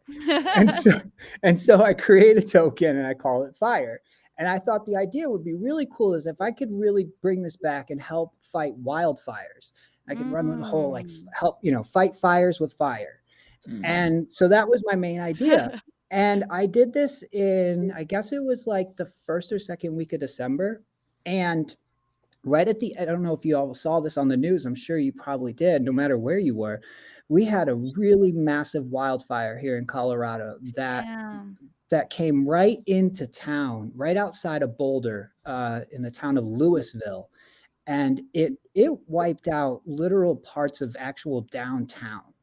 And I mean, this is stuff you just don't think of, like you play games like Sim City back in the day and wildfire comes and destroys your city. And you're just like, that'll never happen. Yeah. It happens. And when you live where we live here in Colorado, you get kind of just like callous to wildfires. It's just like, it happens. Oh shit. You can't breathe today. That's because there's fires. And you just chalk it up as that, but it actually is a really big deal. And it's something I really am passionate about. And so, yeah, just out of the randomness of the world, that fire happened. And I was lucky to be able to help with that by just donating. There's a lot of places that, of course, you can donate to wildfire initiatives. But this one in particular was for Boulder in the Boulder County area. So, yeah, that's one of the projects I work on is Fire Token. That's awesome. That is super cool. Yeah, like there is so much about the world today that it's easy to feel detached from, but that's one thing I think is really cool about this community is it is very empowering, and hopefully people that are, at least people that are here, and hopefully it will ripple outward, but hopefully people here can see what an effect they can have when they do things, and that every we all make up a bucket of water. We're just all a bunch of drops, but that's how a bucket gets made, What so, is an ocean but a multitude of drops? Exactly. Yeah. And just not to take away from Jelly Bellies at all, but the fire token thing, one of the things that came from it that I found really interesting, because it wasn't anything that I intended, was the community that it built were all people who actually wanted to support firefighters. And so there's this real large group of people in there that you might have even heard of Hero Pool. Yeah, of course. Yeah. Yep. So, his group of people kind of came in there and it started to spread in there. And it's just this whole first responders and firefighters have this so it's just really cool. Something I never intended, but am very proud of and proud to be a part of. So, yeah. That's awesome. That's so awesome. Sounds like it's spreading like wildfire. I wasn't going to say it. Perfect news. I love to throw little puns like, let's reignite this project. There's endless good puns. Just like there are an endless amount of good puns with jellies too. And I think it's really cool that y'all are both. I don't think you're ready for this jelly. I think that it's really cool that y'all are both doing things that support the natural world, with tech.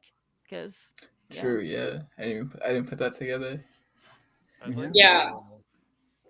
love to see that from Franker with the wildfires. We just moved from Colorado, but it's devastating to see the beautiful land out there just being charred.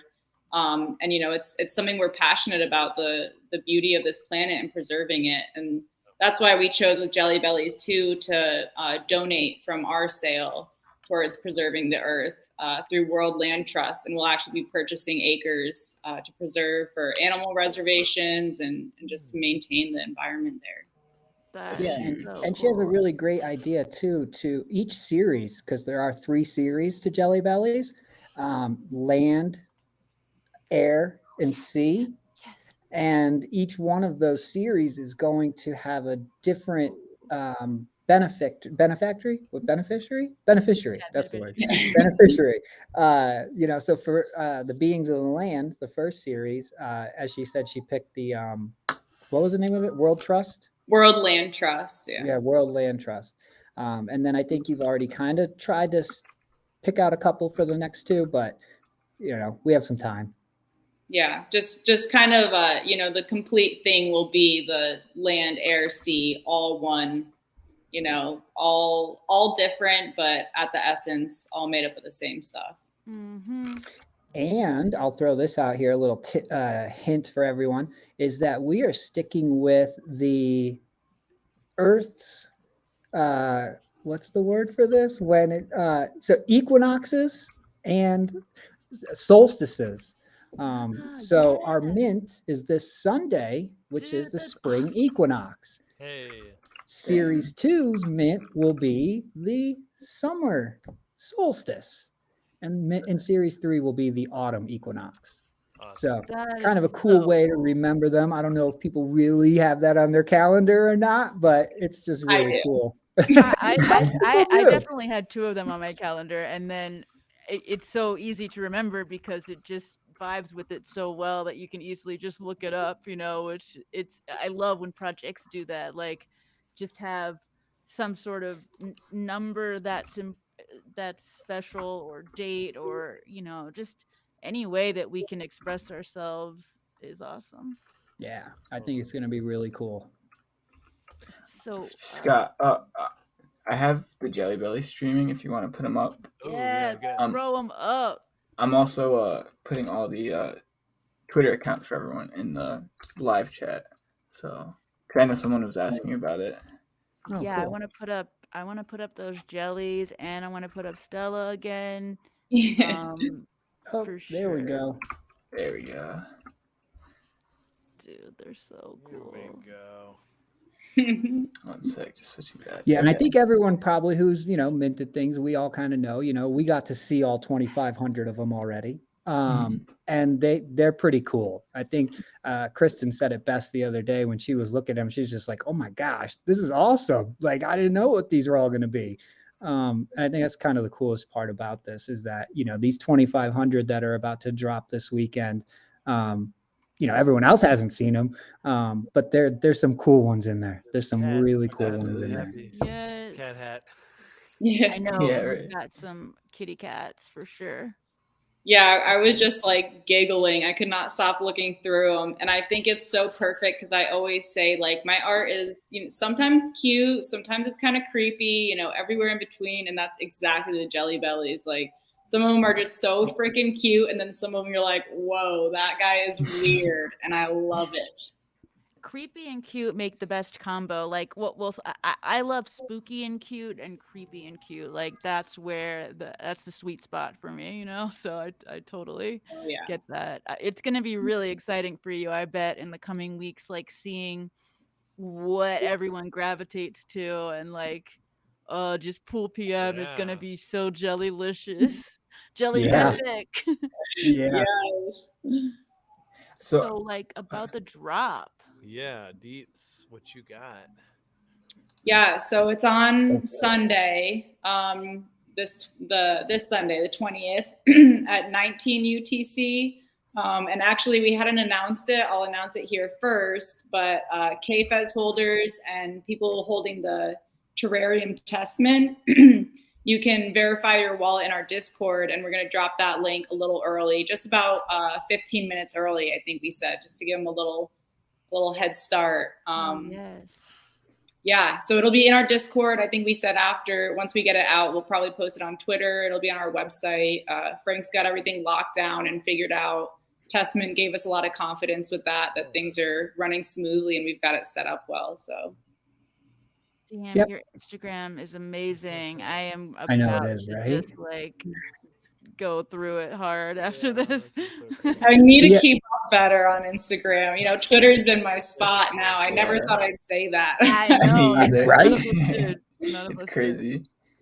But yeah, just a regular standard single address mint. I think everyone's pretty much aware of those, right? You know, hop in the Discord, make sure you're in that Discord. That's where the address is going to drop right away.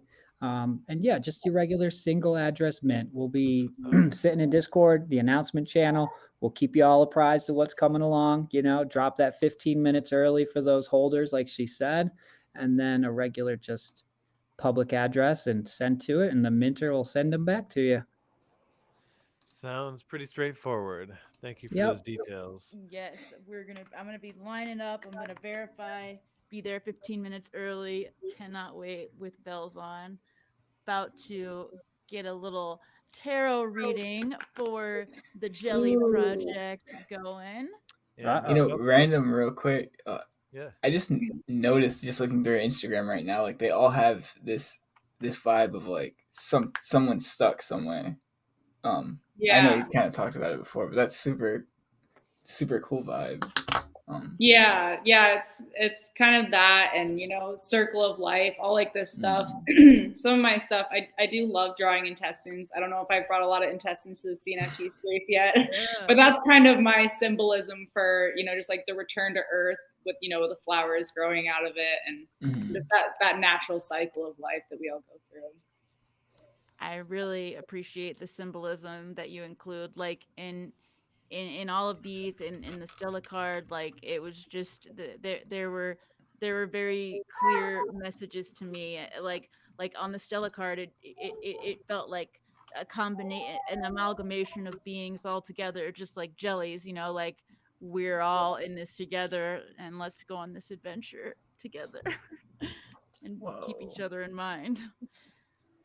I'd like to, after this tarot reading, I'd like to pop up that Stella card, and maybe we could talk a little bit about some of the symbolism in there, because it's chock full. Definitely. Yeah. So, we've got a reading for you. Okay, let's get there.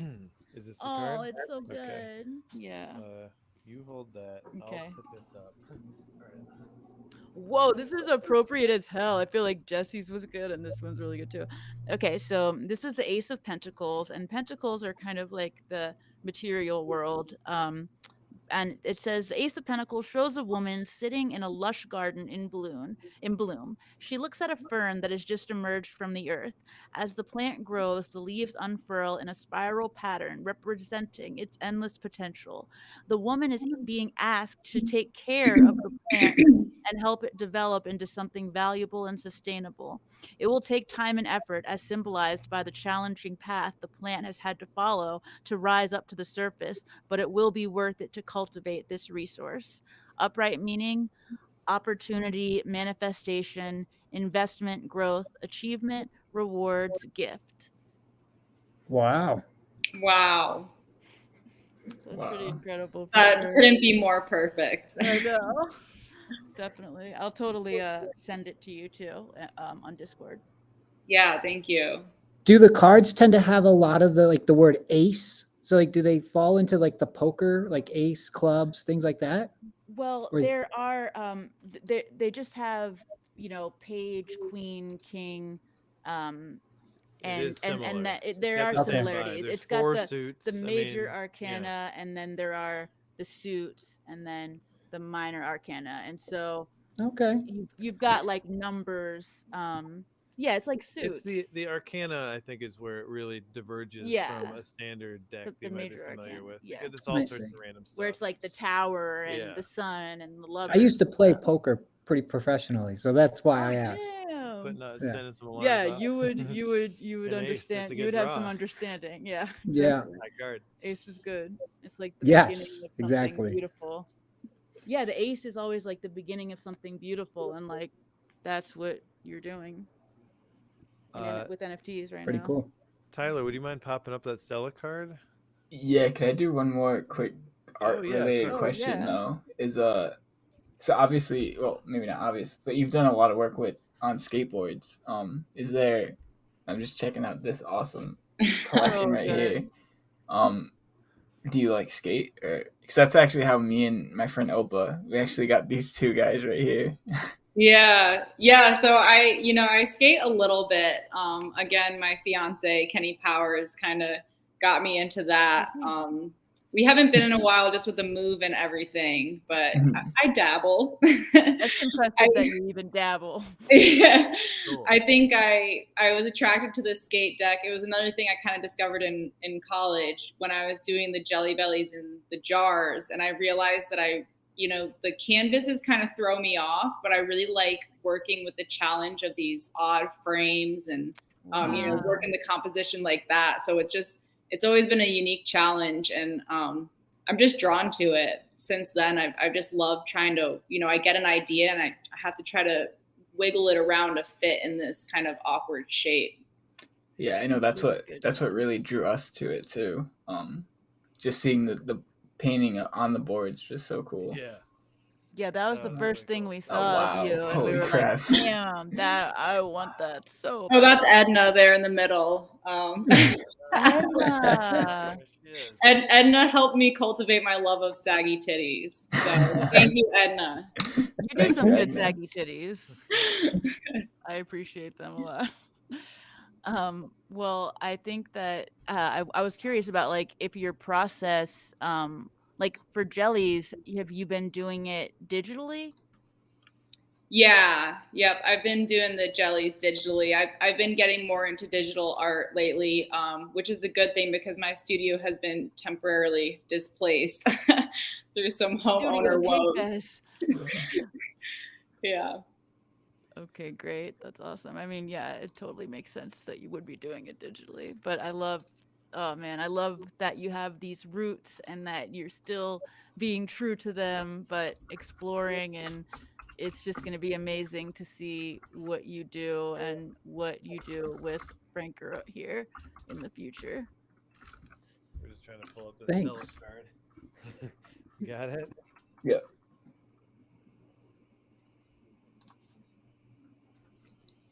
Show it off a bit again.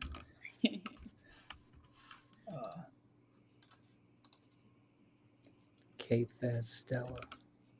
That's awesome. that was fun to make.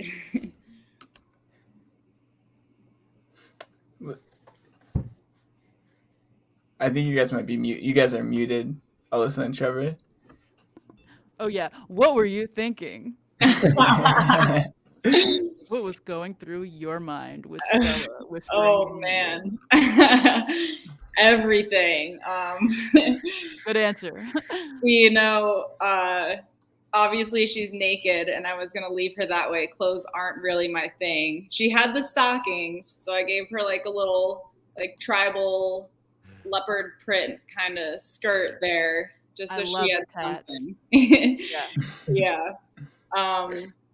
And then just little symbolism, that we are, the vine in the arm is just kind of like what's within.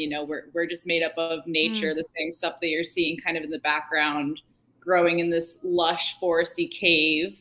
The snake intertwined, another kind of reference to the soul creature, the animal within.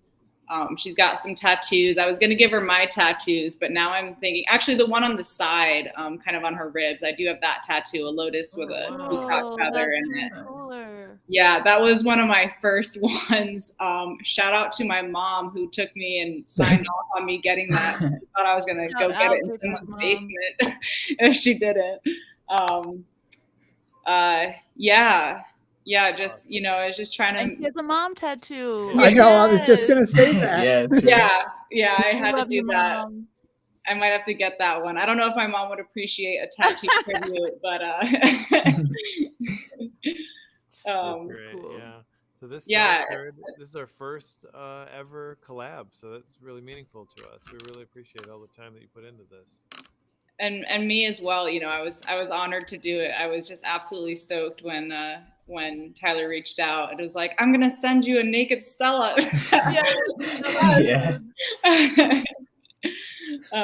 So I did my best, just including the crystals are super Kfez and the mushrooms, and hit some little snails and centipedes. I just noticed the second. Yeah. Snails are dope. Oh, centipedes too. I didn't even see those. Yeah, there's one over on the kind of by the A of Stella, crawling around. Oh, it's kind That of little cut off. snail reminds me that we were supposed to say "check, please" at the end of Jesse's interview. Oh, yeah. But yeah, this is so amazing. Like it's so cool. I knew that a collab of a Stella card was going to be amazing, but I'm just so glad that it was with you.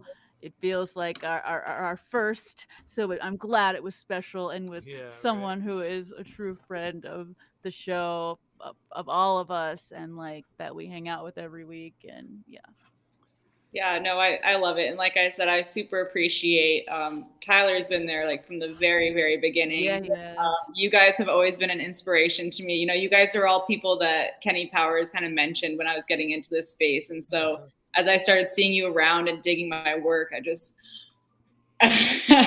starstruck. Ditto. Yeah, honestly, ditto. And I heard that you are not going to be at CNFT Con this year, but you'll probably be there next year, right? Yeah. I was trying to make it work. You know, we're getting married in the summer. We're doing our honeymoon. So I was like, we can go out to Vegas and go to the honeymoon from there, and just can't swing it all. But I'll be there in spirit through you.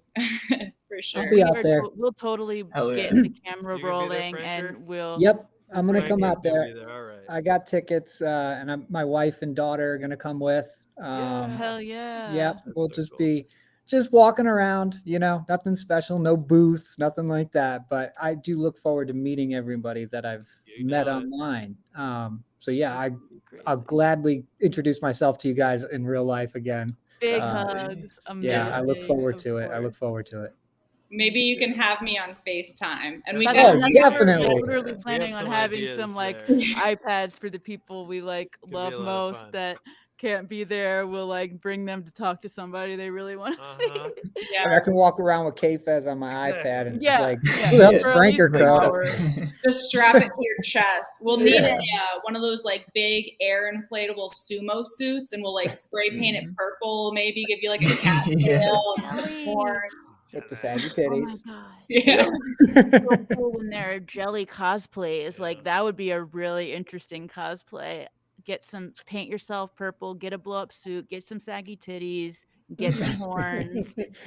Can we make this happen? Can we please? I don't know what I'll have something very special for any actual in real life jellies at CNFT Con. You show me. Right? God, that'd be wild. Hell yeah.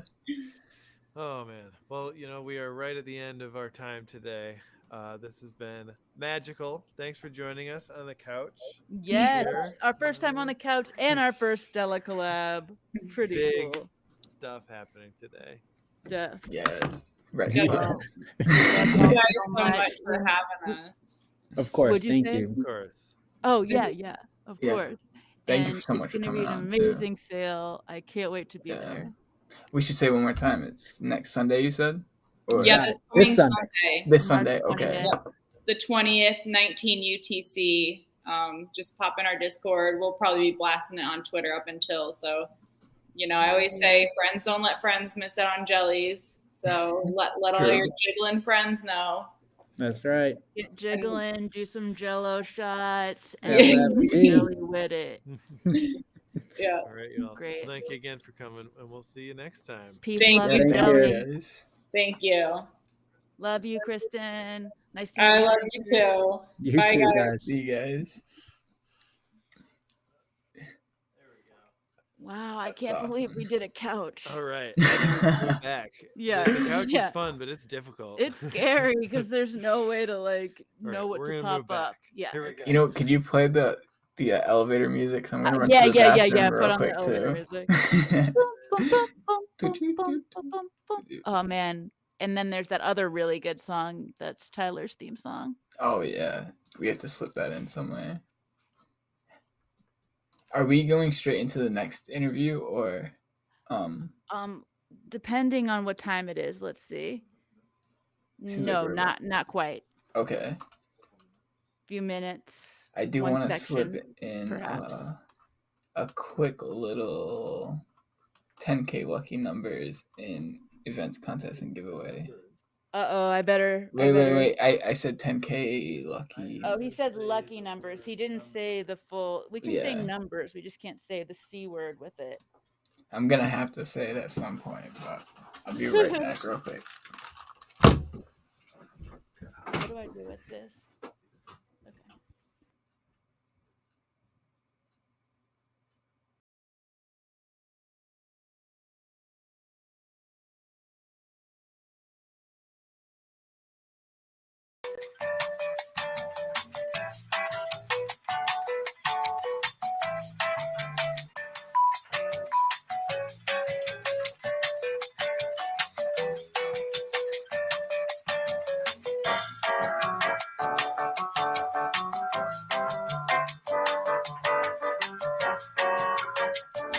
Okay, there we go.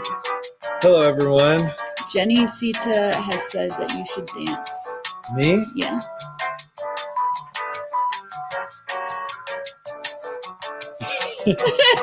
Just gonna entertain you until Tyler comes back. Yeah. This one's always good. You can't go wrong with that sassy finger. Yeah, Tyler's got sassy fingers. Tyler actually can make the segment start with a point because he has had cyborg mods, he makes robots, he has robot connections. I've heard this is true. Yeah, AdaBots, JL, she hooked me up with the good old points.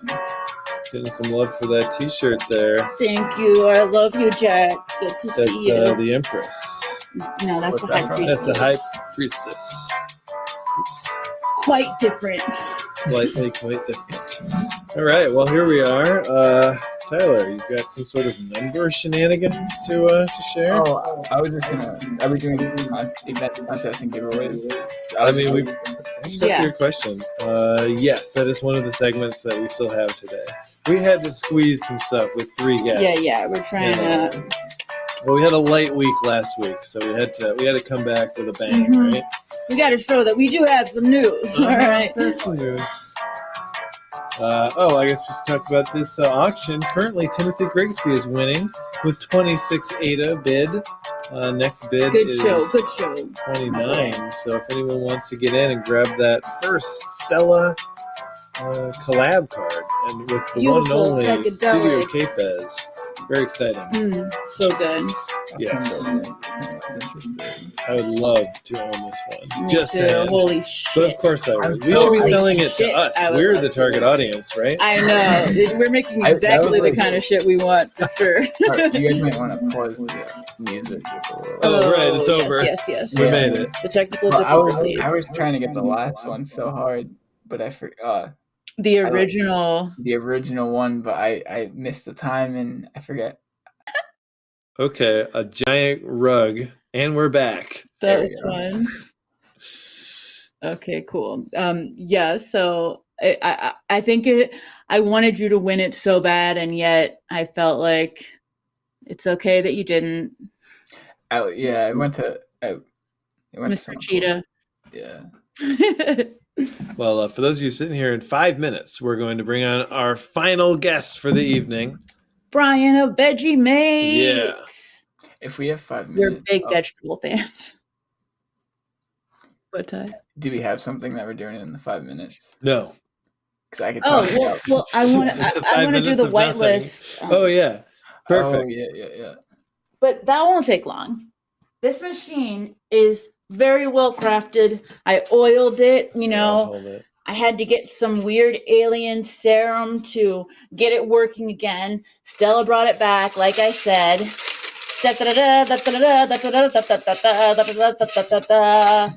And who will be the proud owner of Jesus whitelist positions? Oh my God, one fell out already. That's the one. Monica Smith, someone who is watching right now. Nice. Congratulations. And actually on the back of these, there are recipe ideas. Enchilada. So maybe you'll also win an enchilada. So, in case you're wondering what to eat tonight, it's enchiladas. For you, Monica. Only you. And I forgot, how do I do this? Yeah, Do I just pop it open, right? Okay. All right. Then we've got shepherd's pie. Oh, wait, it's Live Your Best Life, my one-tile bestie. Woo! Beautiful. Congratulations. Love to see that. Okay. Who's next? I guess I'll should I pull out a few at a time? Well, Okay. let's just do Pierogies and cabbage. Captain Cyborg. All right. From the Jesus 2 server. We That's got my boy. Whitelist coming in hot. Great. And what is his food? Oh yeah, pierogies and cabbage. Okay. Then we have Pyol, Pyeol from Jesus 2 server, and that is a buffalo boy, which is a type of sandwich. We invented it. Okay. Don't worry about it. It's not made of buffalo. We're vegan, okay? It's Don't fine. worry about it. Okay, let's see. Then we have Chitza, N-A-S Rawa, and that is etouffee. Etouffee. Get in there. Tradition. Then we have Jack, who's watching right now. Infinity Visualized. Baked turkey and mashed potatoes. Why do they have? I love it, but why do they have? What do you mean why? Well, it's another dimension where obviously they had the same recipe ideas as. Okay, if you really want to know the truth, we couldn't decide what to eat, and so we put every recipe that we liked, and we would spin it. And we haven't done it for a while. We should do it. Yeah, we really should. Okay. Then I have T. Grigsby in the audience. Grigsby. Oh, and that is chicken and cream sauce. Chicken with no E. Cream, fake chicken. T-bone. Hot pie. Is that it? 1, is that 11? 2, 3, 4, 5, 6, 7, 8. So 3 more. Okay. All right. We got a lot of good stuff in here. Okay. I got Rico. Chili. Rico chili. Sounds good. Round of Rex applauses for Rico. Yeah, Rico. She's been busy with stuff, but she's back. I know. I've been talking to her. I'm so happy. Moonfly, friend of the show. Moonfly? Burgers and fries, and she loves Meta Burgers, so very appropriate. One more. This is it. Come on, interdimensional worlds. What you got for us? Looks like it's Dabby, Moonfly's partner. Whoa, and that is red beans and rice. That's a good one. I know Moonfly likes that kind of shit, right, so she'll probably make it. Keep those all out. Great, yes. I'm sorry to all of you who did not win. Chicken salad, Korean burrito. Sorry. Stroganoff, not a winner. Shakshuka. Not this time. Try again. But there will be other opportunities for you. Final non-winner: sweet potato and feta. Feta. That is one from River Veg. Yeah. So they got fake feta. Yeah, they do. All right.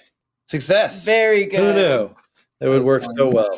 Thank you, Stella, for bringing that back. Great idea, Summer, for getting that out, despite my protests of it's going to be too annoying to deal with. Yeah. But it was great. I'm down. All right, and that took us very nicely to our next guest, just in time. And we're going to do this. So we got VeggieMates. We got Brian of VeggieMates hanging backstage right now, very patiently. Thank you for waiting your turn, but we're bringing you out now. I want to hear what the audience has to say. The audience, I think they're excited. They're really into rap, and they have heard he's one of the best rappers in the CNFT space, and I bet they're wondering if he's going to rap at CNFT Con, because there is going to be an open mic. I'm wondering if he's going to rap today on this show. I don't know. We'll see. It could happen. There's no Here we go. And let's bring out that special guest. Tyler, you got that special finger. Oh, let me just...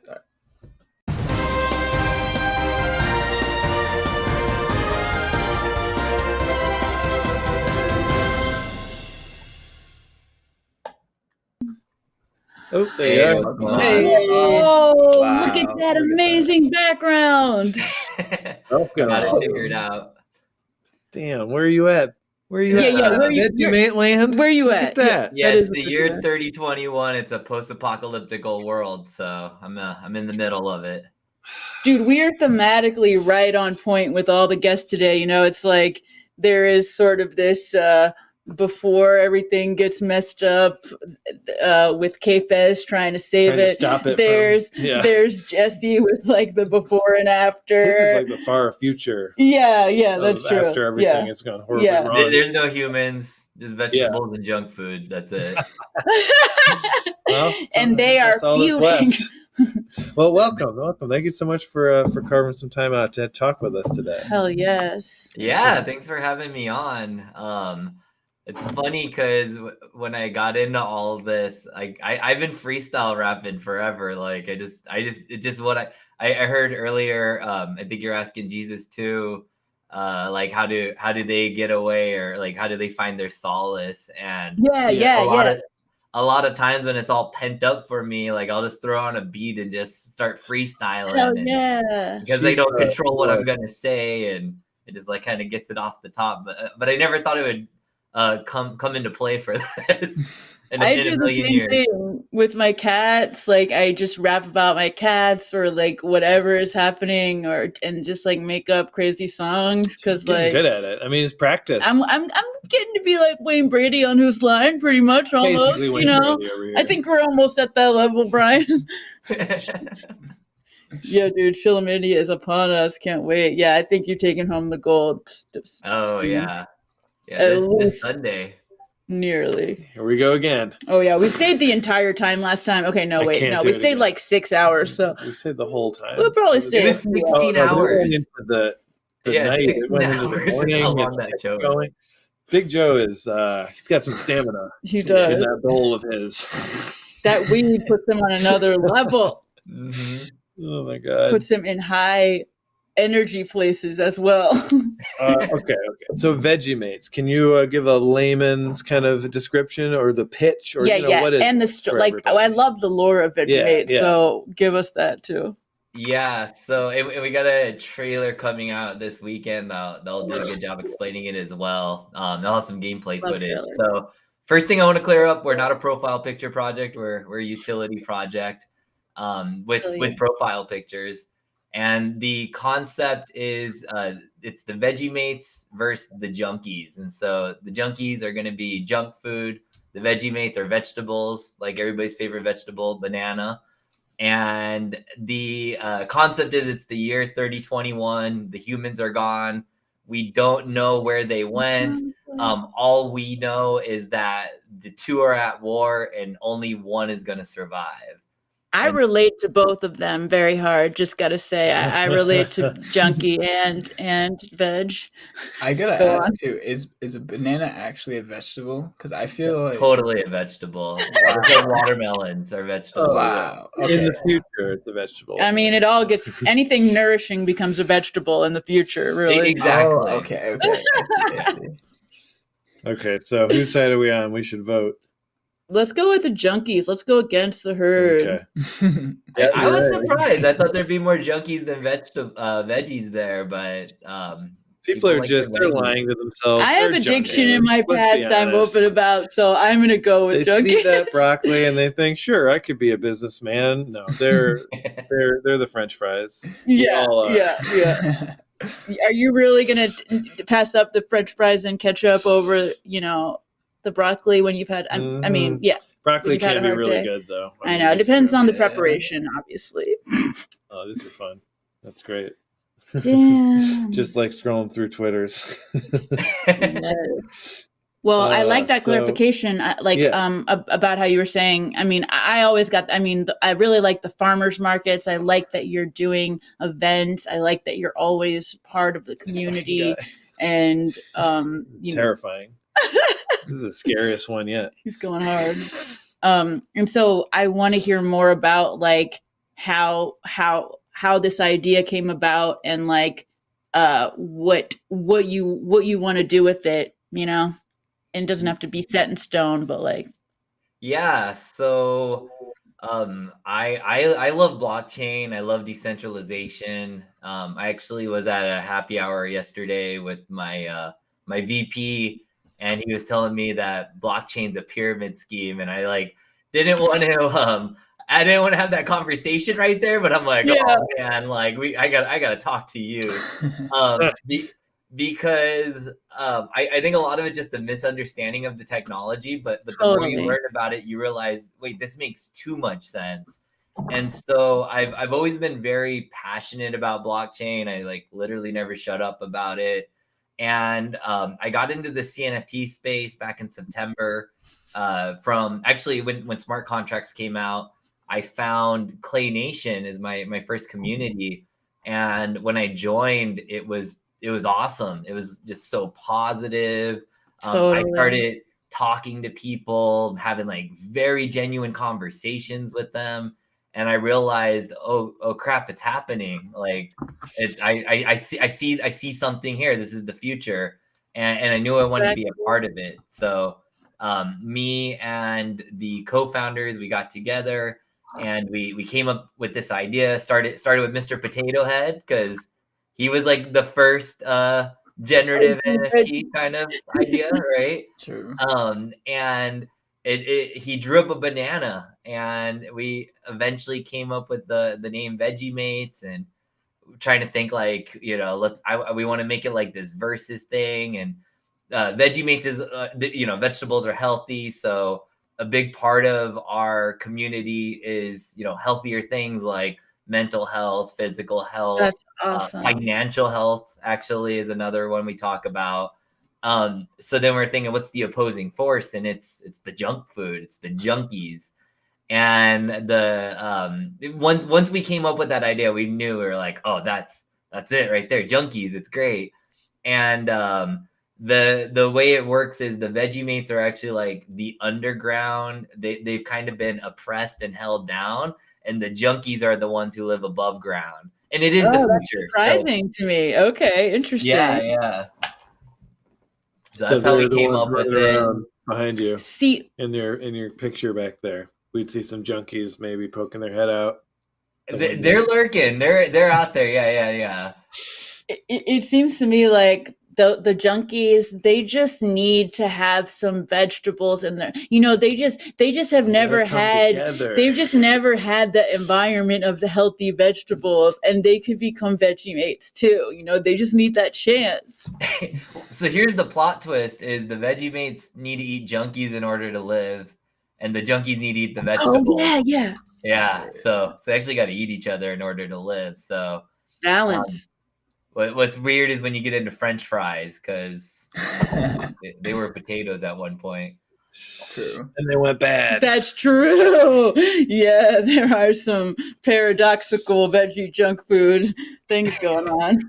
So I wanted to pop this up. We have Shart in the audience who drew our own VeggieMate for the news. This is our vegetable. Pistachio. Wow. Mr. Pistachio, who is our boss. This is our boss at the CNFT News. He owns the station.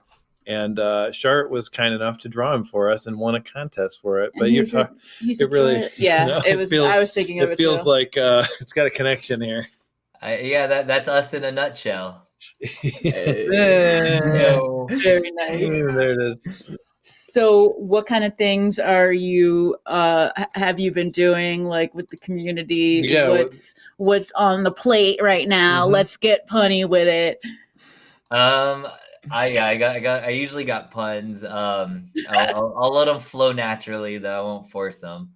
Yes. And so 100%. Community wise, so like every Monday we do a Twitter space. We try to feature a project, hit on like one of our core topics around wellness. And then every Thursday, which is today, we do an art night in our Discord, which is super fun. So our artist will get on live stream, and people will jump in the channel and be like, draw a mango, draw a reindeer. Oh, put ant horns, and then we always have a peach bud on everything. Like put a peach bud on there, and what happens is the end result. It's always something we don't expect. We mint it, and then we raffle it off to a community member as a 1 of 1. That's awesome. That's tonight. Definitely check that out if you're available. And a big part of what we're doing is we're just trying to bring entertainment into people's lives. And farmers market. I can dig that. Yeah. The farmers market's another one. Exactly, right? Like we do live music. We have a bunch of projects in our in our Discord. and it's just giving people things to do. The hope would be, you're bored on a Thursday night, you don't got anything to do tonight. Well, you got something to do in our server, right?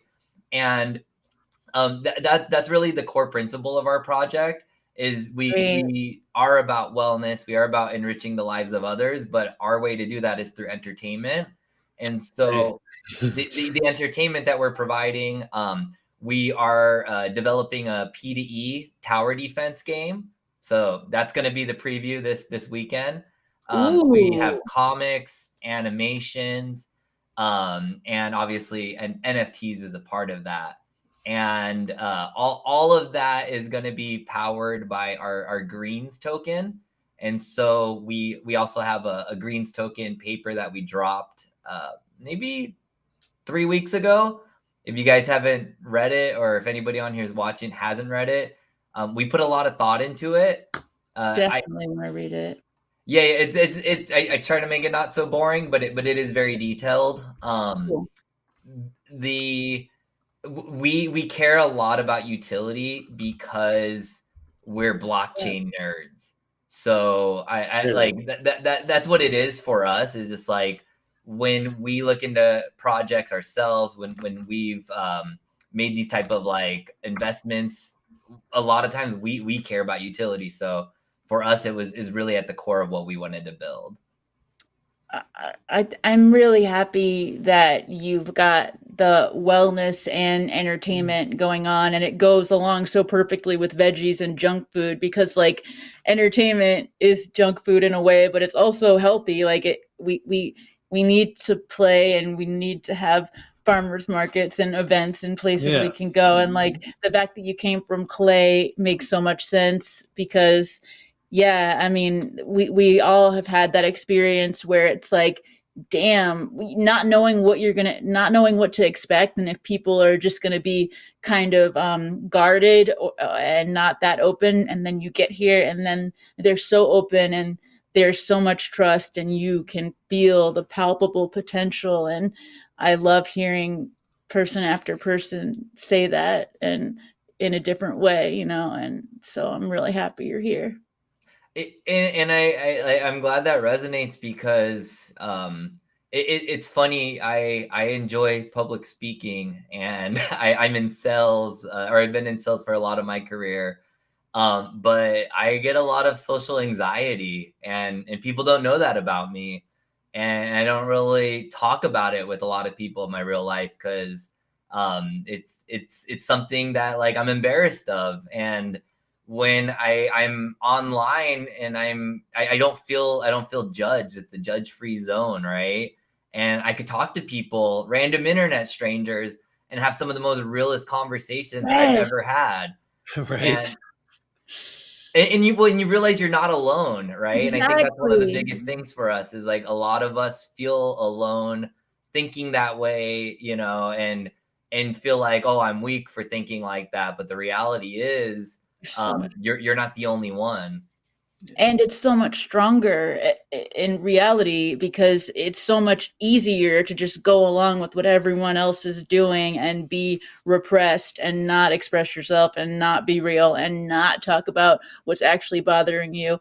And it's just really cool that everyone is willing to be real. And because I get so irked by not being able to talk about what's really happening. It kind of actually peeves me, especially more now that like I have so many people I can be real with. It's like hard to go back to the how about them pickles or whatever. It's usually about that. Actually, pickles would be a pretty interesting conversation. Be better than I had a sandwich today, and I was like, man, I need some pickles on this. I was out of pickles. I wonder if pickle is a veggie. It's still a veggie. I mean, it's a little junky. That's a good question. Yeah, pickles are 0 calories. Oh, you're right. Okay, yeah.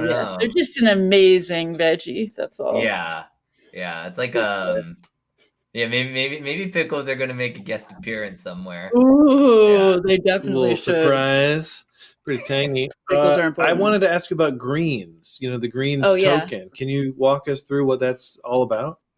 Yeah. So we're building an entertainment ecosystem. So the VeggieMates are a project, but our actual company is Virtually Made, and Virtually Made is our entertainment company. And so VeggieMates Junkies are going to be one of the branches, but Greens are a part of the Virtually Made entertainment ecosystem. And so as we build out, these different entertainment contents like comics, animations, music, because we got Paul Thomas in our group as well. He's the one that jams out during farmers market. Apparently I freestyle. Oh man, we were moving. Oh, we missed that, and we wanted to see it so bad. We haven't made one yet, but it's You guys I think had a newer. I think you're in New Orleans, right? Or we just moved. Yeah. Okay. Yeah. So, so we're generating all this content. It's going to be under the Virtually Made umbrella. Right now, it is more oriented around VeggieMates and Junkies because that's our flagship.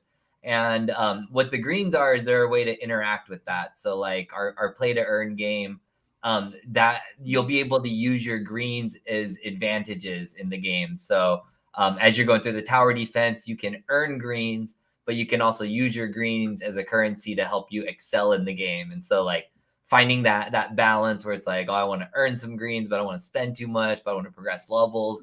That's an example. Like as we generate music, comics, you're going to be able to interact with that ecosystem through the Greens token. And the point of the Greens token is to create this economy. And I don't want to like ruin the surprises, but you'll see. I think it's Sunday or Monday we're going to release the trailer. I can't wait for the trailer. That's what I'm really excited about. Yeah, it's going to be good. Yeah, I feel really good about it. What's that? Is there no copyrighted music in it? No. There's no copyrighted music either. Yeah. We always like to check because we usually show things with no sound just to be safe. But just we'll play. It's nice that we can check yours. it. Yeah, we were very careful about that. And the way we're looking at Virtually Made in the company is it's a decentralized Adult Swim is the analogy that we're using, and we're building IP. So really our whole brand's about building this intellectual property, and at the same time it's like but we say Adult Swim because it's not a serious brand, and we want it to be funny, right? But it is geared towards adults, so we're going to curse. We're going to have inappropriate banana jokes. Veggie debauchery. Yeah. We're still degens, and so the cool thing about this is when I grew up watching a lot of these funny shows like on Adult Swim, it kind of was just that, and I got the entertainment out of it, but I didn't get really participate in that ecosystem. Yeah, right? Aqua Teen. I was talking about this yesterday actually, with StockTwits, NFTs, and imagine owning a Meatwad NFT 20 years ago. Like how cool would that be? Totally. So and then greens are going to be folded into the storyline as well. So the greens are actually going to be the central point of the storyline. And so if you think about like Marvel or really any movie you watch, there's usually two things that people are going after. It's either money or power, right? And usually they're one and the same. That's what greens are in our storyline. Is they're the money, they're the power, and everybody wants the greens. But what's cool is like you're actually going to get to own the greens yourself, like in the real world, even though they're a part of the storyline you're following. So cool. That's the beauty of this blockchain NFT stuff. It bridges imagination and story and fiction, and gives it to stakes reality. To real life collecting. Weird. It's magic. It's a magical portal. That's like you feel more a part of it because you own a part of it, right? And like when Aqua Teen was getting more popular and they started coming out with like flash games and stuff, like it was cool to watch and participate in it, but like I was rooting for them, not with them. Exactly. Right? It's still not you. It's still not you're still not affecting change in any way, and you know that. Whereas like with VeggieMates, you can affect change by being a voice in the Discord and by being at things. Like your opinion will matter so much more. Or even just by like owning one. Yeah. Just by owning one, you're a part of the community. Exactly, because it matters. Where it goes, you go, in a way. Yeah. Very cool. And we do a lot of votes as well. So like we have a weighted voting system, and so like when our comics start dropping, we've dropped a couple, but like when we start moving forward with more comics and the origin stories, the community's going to get a pick. Like who's the next one? Who are we going to focus on? Let's focus on broccoli. Let's focus on carrots this time. And then we also want to star like their NFTs, because if there's one thing, if you look at our art, the profile pictures that we do have are full of personality. And that gives us so much leeway to have fun. So like you'll see the goofiest looking veggie, and then you'll see like a mean one flipping you off, and like the second you see one, you can just see like this, you can just come up with the storyline for it. Yeah. So we have a lot of freedom there. Those are my favorites, when I can just see it and I can just like immediately come up with the story that goes along with it. Like veggies, I also think of like card dolphins. Like they just had, you look at them and I can see what their whole vibe was, just like I have to know, what is your favorite veggie? In real life or in real life? Oh man, yeah, not popular, but I like Brussels sprouts a lot. Oh yeah, Brussels sprouts, right? They're really good. They used to be nasty when I was little, I remember, but they like actually had some crazy change, some Brussels breakthrough that made them better. So I like can dig them now growing too. The seeds or whatever they did, they don't stink anymore now. And like they're other actually things. better. It's not just that we grew up and our taste buds have changed. Like they're actually better. Or were we eating canned Brussels sprouts? There's several, I'm sure. Yeah. Because I grew up with the canned asparagus, and I hated asparagus. Oh yeah, that's growing up. sick. Yeah, sick in a bad way. Canning. Now I love asparagus, though. If you cook it right, asparagus is so good. Yeah. Oh yeah, hell yeah. So we have a little interlude here that we like to do, a little tarot reading. If you're ready for that, I'm ready. Okay. So this is an interesting, overflowing with love sort of a card. We got another ace coming out. Interesting. Yeah. Ace of Cups. And cups deal with emotion. And so this one is, a woman is holding an oversized teacup overflowing with hundreds of butterflies flying up to the sky.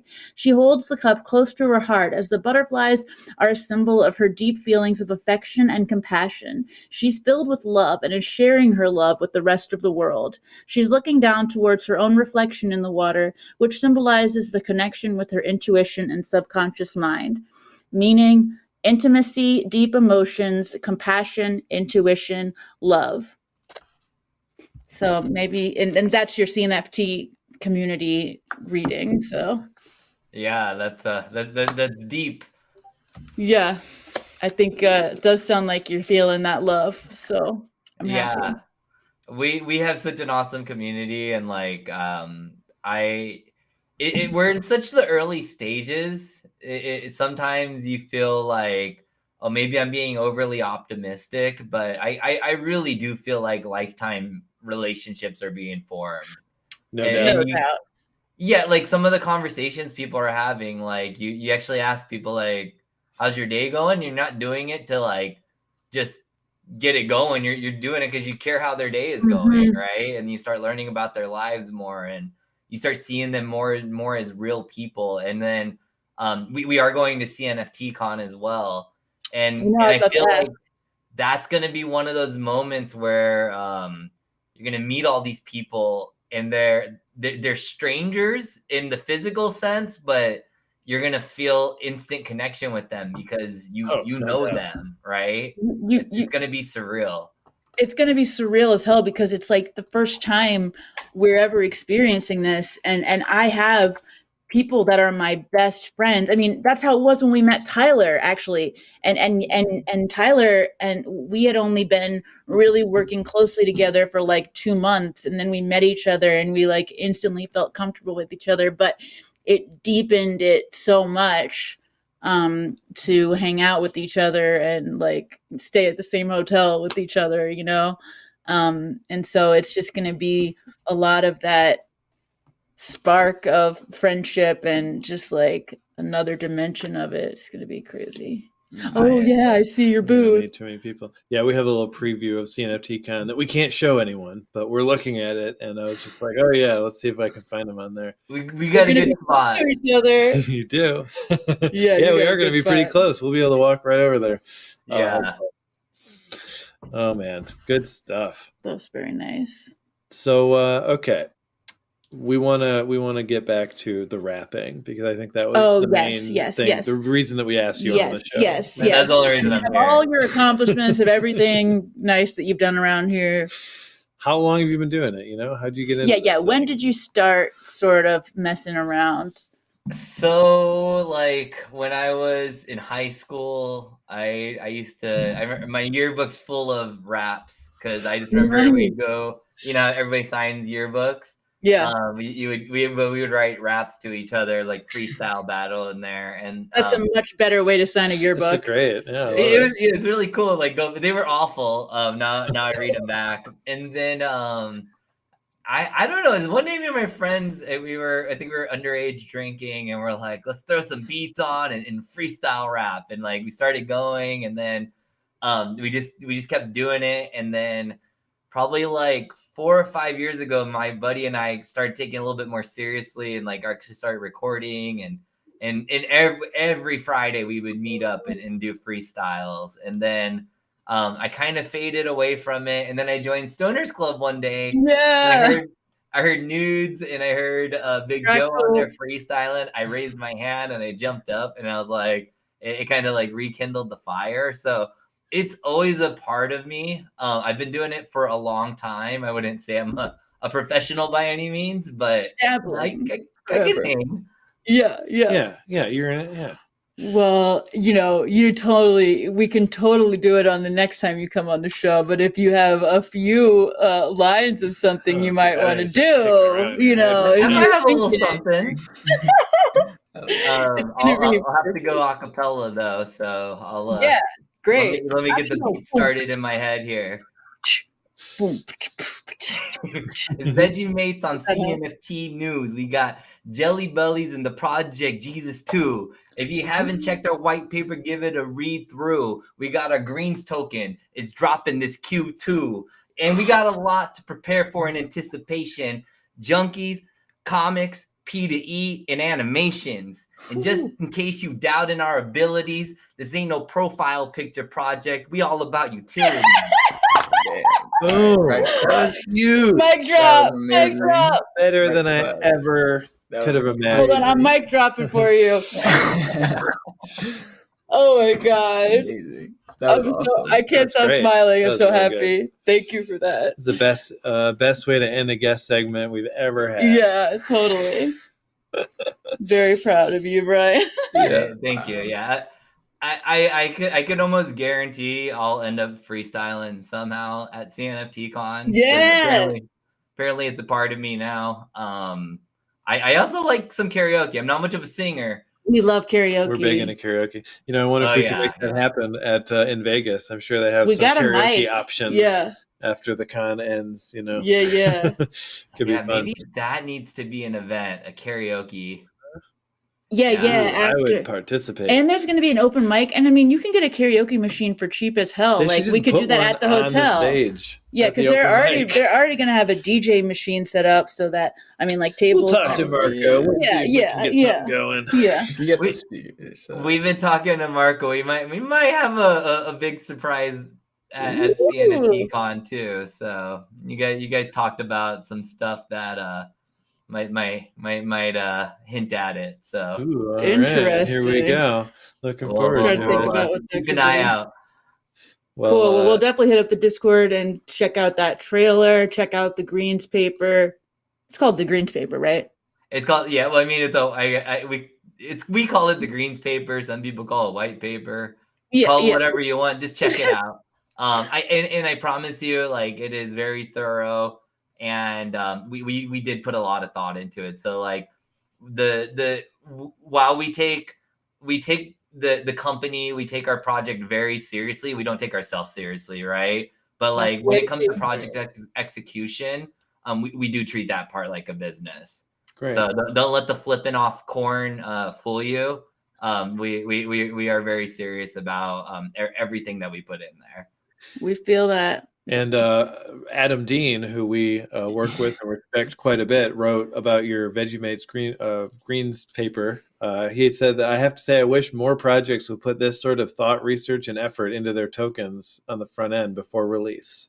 And his words carry a lot of weight. They do. I haven't had a chance to read it yet, but just seeing that, I'm like already bullish. Good endorsement. Exactly. That's a good endorsement. Yeah. It means a lot coming from someone like him, because I know that he would be critical of it if he didn't feel that. Yeah, exactly. He would tear it apart. Yeah, he would have said what he thought. He's not saying that for fun. No. Exactly. Dude. Very good point. That's an important note to add to it. All right. Well, we did it. This was really cool.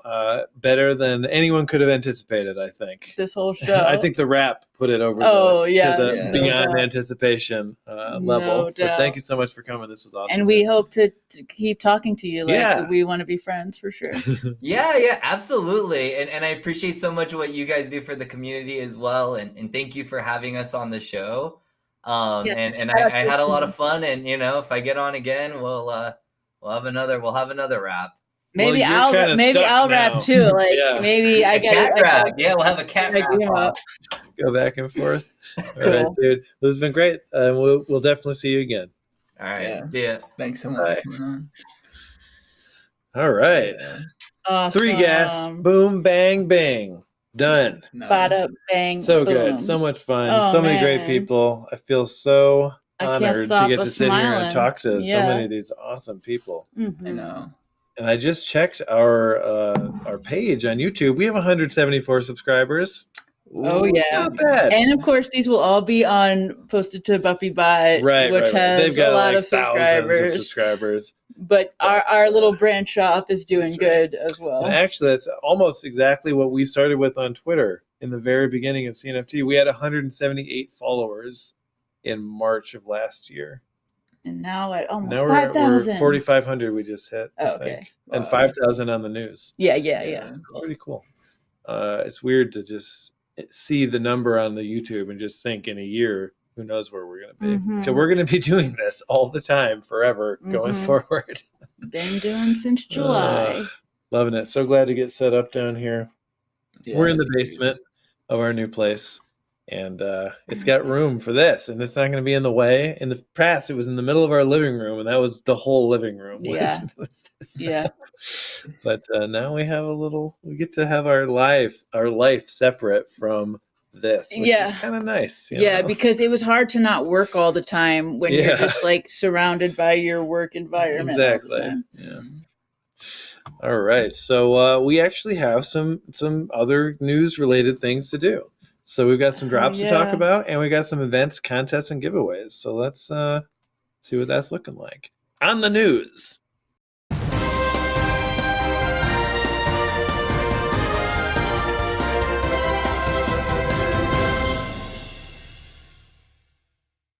Okay, we got a... you want to start with something different? Okay. I want to start out with an amazing month-long event called Clay Nation and One Tile, the artist residency.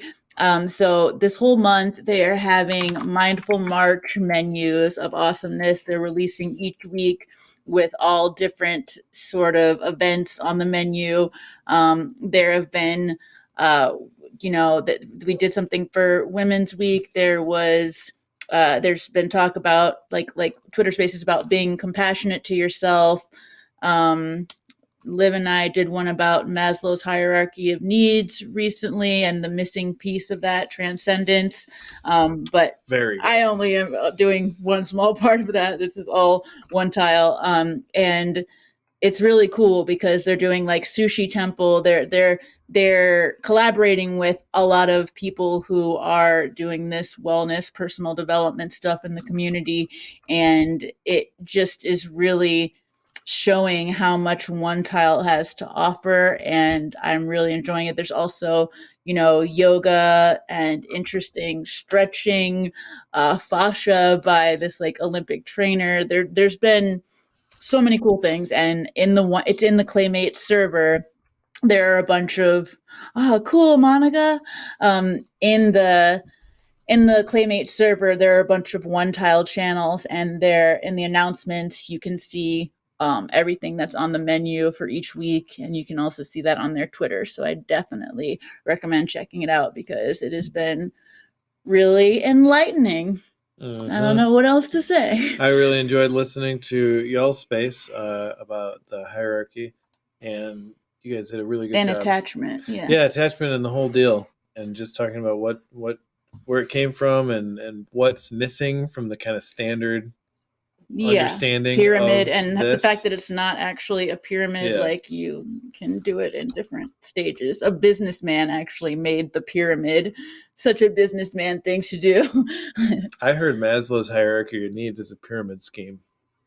Is that accurate? I heard NFTs were, I'm sure. I heard blockchain was. I heard just general money is kind of a pyramid scheme also. Apparently, once you have a bunch of it, it's really easy to get more, but it's hard to get any if you don't have any. Yeah, shocking. Seems like a pyramid scheme. Yeah, but let's not get too revolutionary at this moment. And let's take a look at the Pendulum Crypto Art Contest instead. So, Pendulum Art Contest. NFT project Pendulum had to delay their drop due to an issue found with their multi-sig tech. I think we'll be seeing people, it's good to see them delaying due to this new tech. They're trying to do these new interesting things, multi-sig drops. There's going to be trouble, and that's cool. And what's even cooler is that in the meantime, they've offered something for people to do. So since the drop has been delayed, they decided to hold a community art contest in their Discord. You can check it out. Head to the art contest channel for details. This is Pendulum. And basically, anyone's welcome to take some base art that was provided and create whatever they want. So there's a male and female order character. And you go ahead and go wild, kind of like that Stella card that we ended up with, right? The top voted male and female character designs will be selected. It'll be the end of the day, March 20th. So you have a little bit of time left. Cosmo will take those designs and create a one-of-one Pendulum NFT for each character. Cosmo will also send a digital and or printed copy to the selected artists. So these one-of-ones will either be minted with the order drop or separately, depending on the timing. They're still working that all out. But that art contest started yesterday. Yeah, so you're not too late. It goes to the 20th. Oh, snap. Something coming. This is trouble. We got a big video. Tyler? Oh, okay. I assume you added this? I did. I didn't know it was up yet. I'm ready. I'm so ready. So calling everyone who owns Cardano numbers.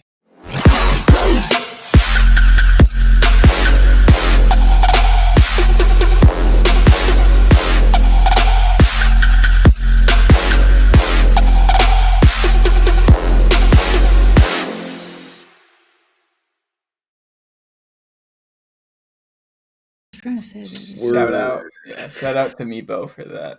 Everybody can always dance away. I'll give a quick little explanation, but as far as I know, and I've done a bit of research, Cardano Numbers, which was a project put together by me, Adam Dean, and JD NFT, is the first numbers project on any chain that we're aware of. Any chain? I've done like a fair bit of research, and I can't find any other project. I believe it. And they're all on-chain NFTs too, which isn't common in they were generated using the on-chain data, which is great. Yep. But unrelated to that, because that was a rug pull. What, the numbers was a rug? Numbers was just numbers. You just got numbers for free. Almost. Yeah, pretty much. It was just transaction free. Yeah, transaction fee. Quite a bit of ADA on them, but not a lot. I actually spent quite a bit in the aftermarket myself. Getting them special. You give them out for free, and then you buy them back. That's the whole. That's how business works, right? Yeah, that's how business works. But so unrelated well, related, but there's this new thing that someone gave me a bit of an idea for. It's basically using the 10K numbers as a lottery system, like a giveaway system. So like each Cardano number is like a ticket to basically win. Raffle ticket. Yeah, essentially. So what we have, I think, am I sharing my screen? Pop it shall up. I? Oh yeah, you're sharing it 3 times actually. I don't know why that happens so much. Hey, 3 times. It's a number. 3 times the charm, I think. Is true. So the way this works is the reason why I'm calling all Cardano numbers holders is because the more hype we have for this, the better giveaway prizes we can have. True. Because what I'm thinking is it's going to be a quarterly thing. Originally, I was thinking monthly, but I think that might be too short.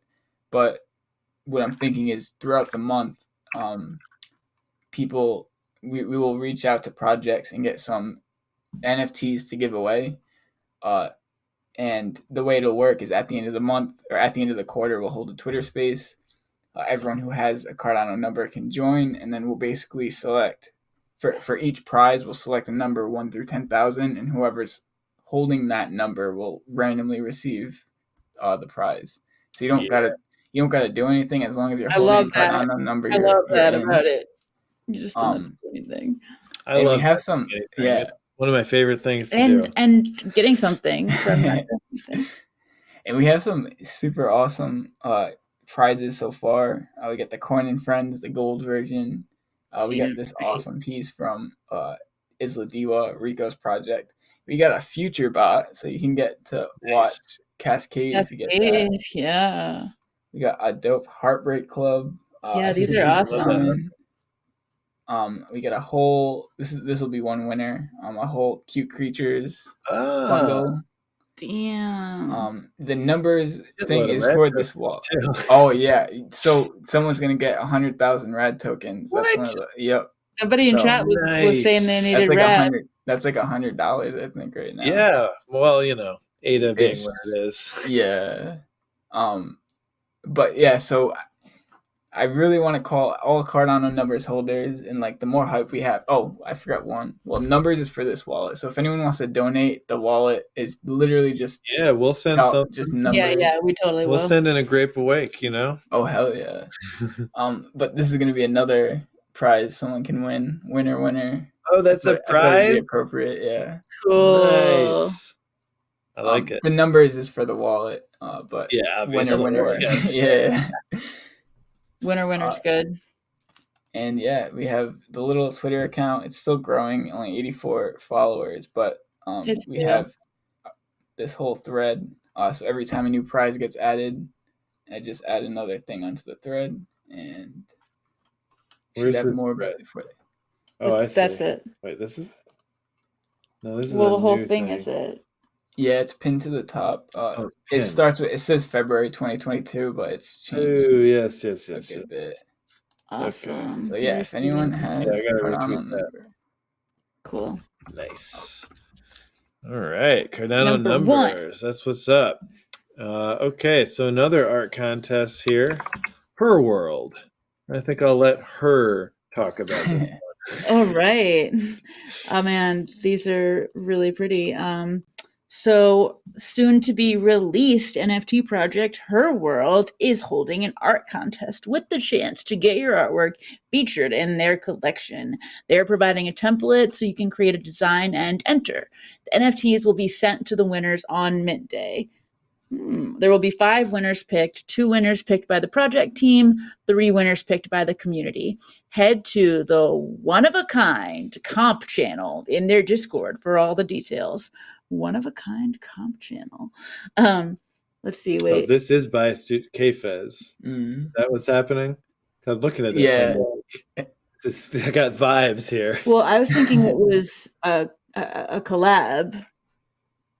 Like, I think Her World is a separate project, but that is a collaboration with Kfez. This image. Yeah, totally. Yeah. That would be pretty jacking. That would be pretty much jacking otherwise. All those crystals really tip me off. And the animals, of course. There's just no titties, so I just wasn't sure. Totally. Yeah.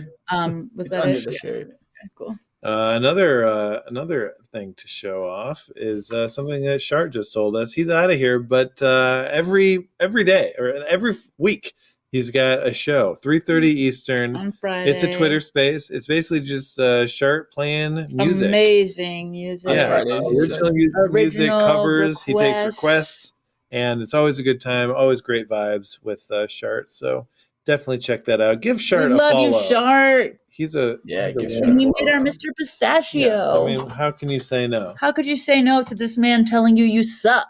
Yeah, and he knew that Mr. Pistachio it should feel very that all the time. Comfortable. It should feel very familiar to you with our society. You guys said that was Friday, right? Those are Friday. Yeah. It's tomorrow. Yeah, tomorrow. Oh, I missed that. Tomorrow is Friday. I'm pretty sure. True. Yeah, it's hard to know. Fairly sure.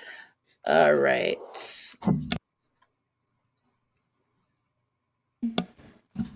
Okay, so Universe 25 has a live stream hangout session happening tomorrow at 9 p.m. UTC in their Discord.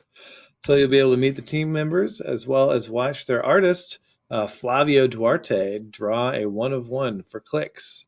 Who won? Okay, I don't quite understand this. The 1/1 for clicks. Oh, for clicks. Okay, somebody won the custom NFT last epoch by staking their wallet to UNV25, which is the Universe 25 stake pool, and they are now getting their names apparently as clicks with a Z. Right. And they're getting a 1/1. So you can watch them draw it as well as hang out. Ah, that's very cool. I like to watch people make their stuff. This one looks fun. Ooh, we got a collab event here with Tyler, you want to get that? Yeah, I'll do this one. I love all the collabs Cardano Space is doing. Yeah, they're kings. Yeah. So Cardano Space X Goat Tribe. I was not expecting to see that on the news. Yeah. That's awesome to see. So Cardano Space is holding a meme upload contest with the Goat Tribe as the judges, I guess. Nice. So you upload your favorite meme to Cardano Space. It doesn't have to be a Goat Tribe meme, but bonus points if it is a Goat Tribe meme. I would imagine so, being that they're judging it. Yeah. It's not going to hurt. So the way this will work is the Cardano Space upload bot, which is a very cool bot. If anyone's not following that, it basically just tweets out anytime a space is updated on Cardano Space. So basically that's just going to be spitting out memes as people upload their memes. And then the Goat Tribe, it just says ADA Goat. So I don't know if that means holders or what, but they will rate the memes in the replies. And you have a chance to win 3 exclusive NFTs. So anyone who participates will get an Earth Drop NFT. So this is like all the other Cardano Space stuff that they've done.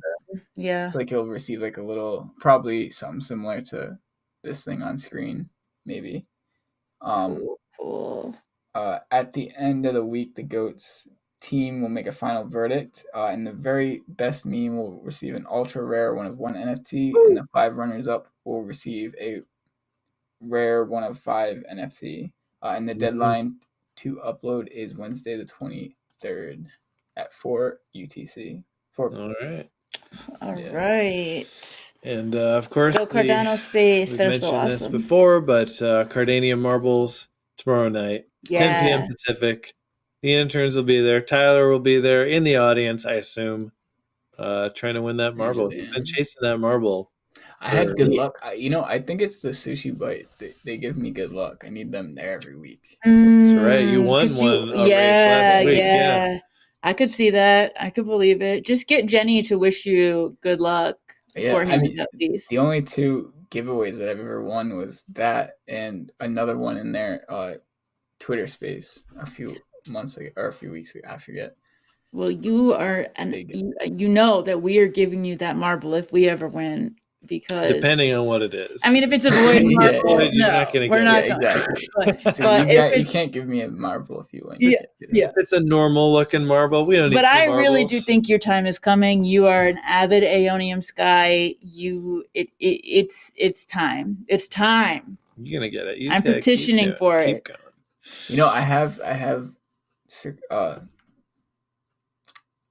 I can't think of the word.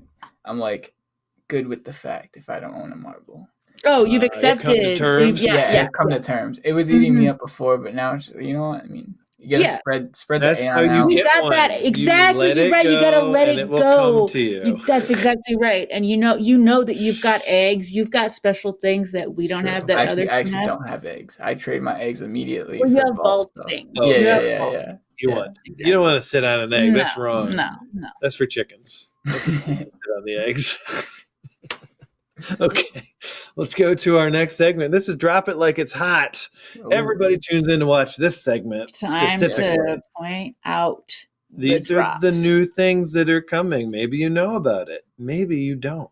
And we got more eggs to talk about too. That's right. Here we go.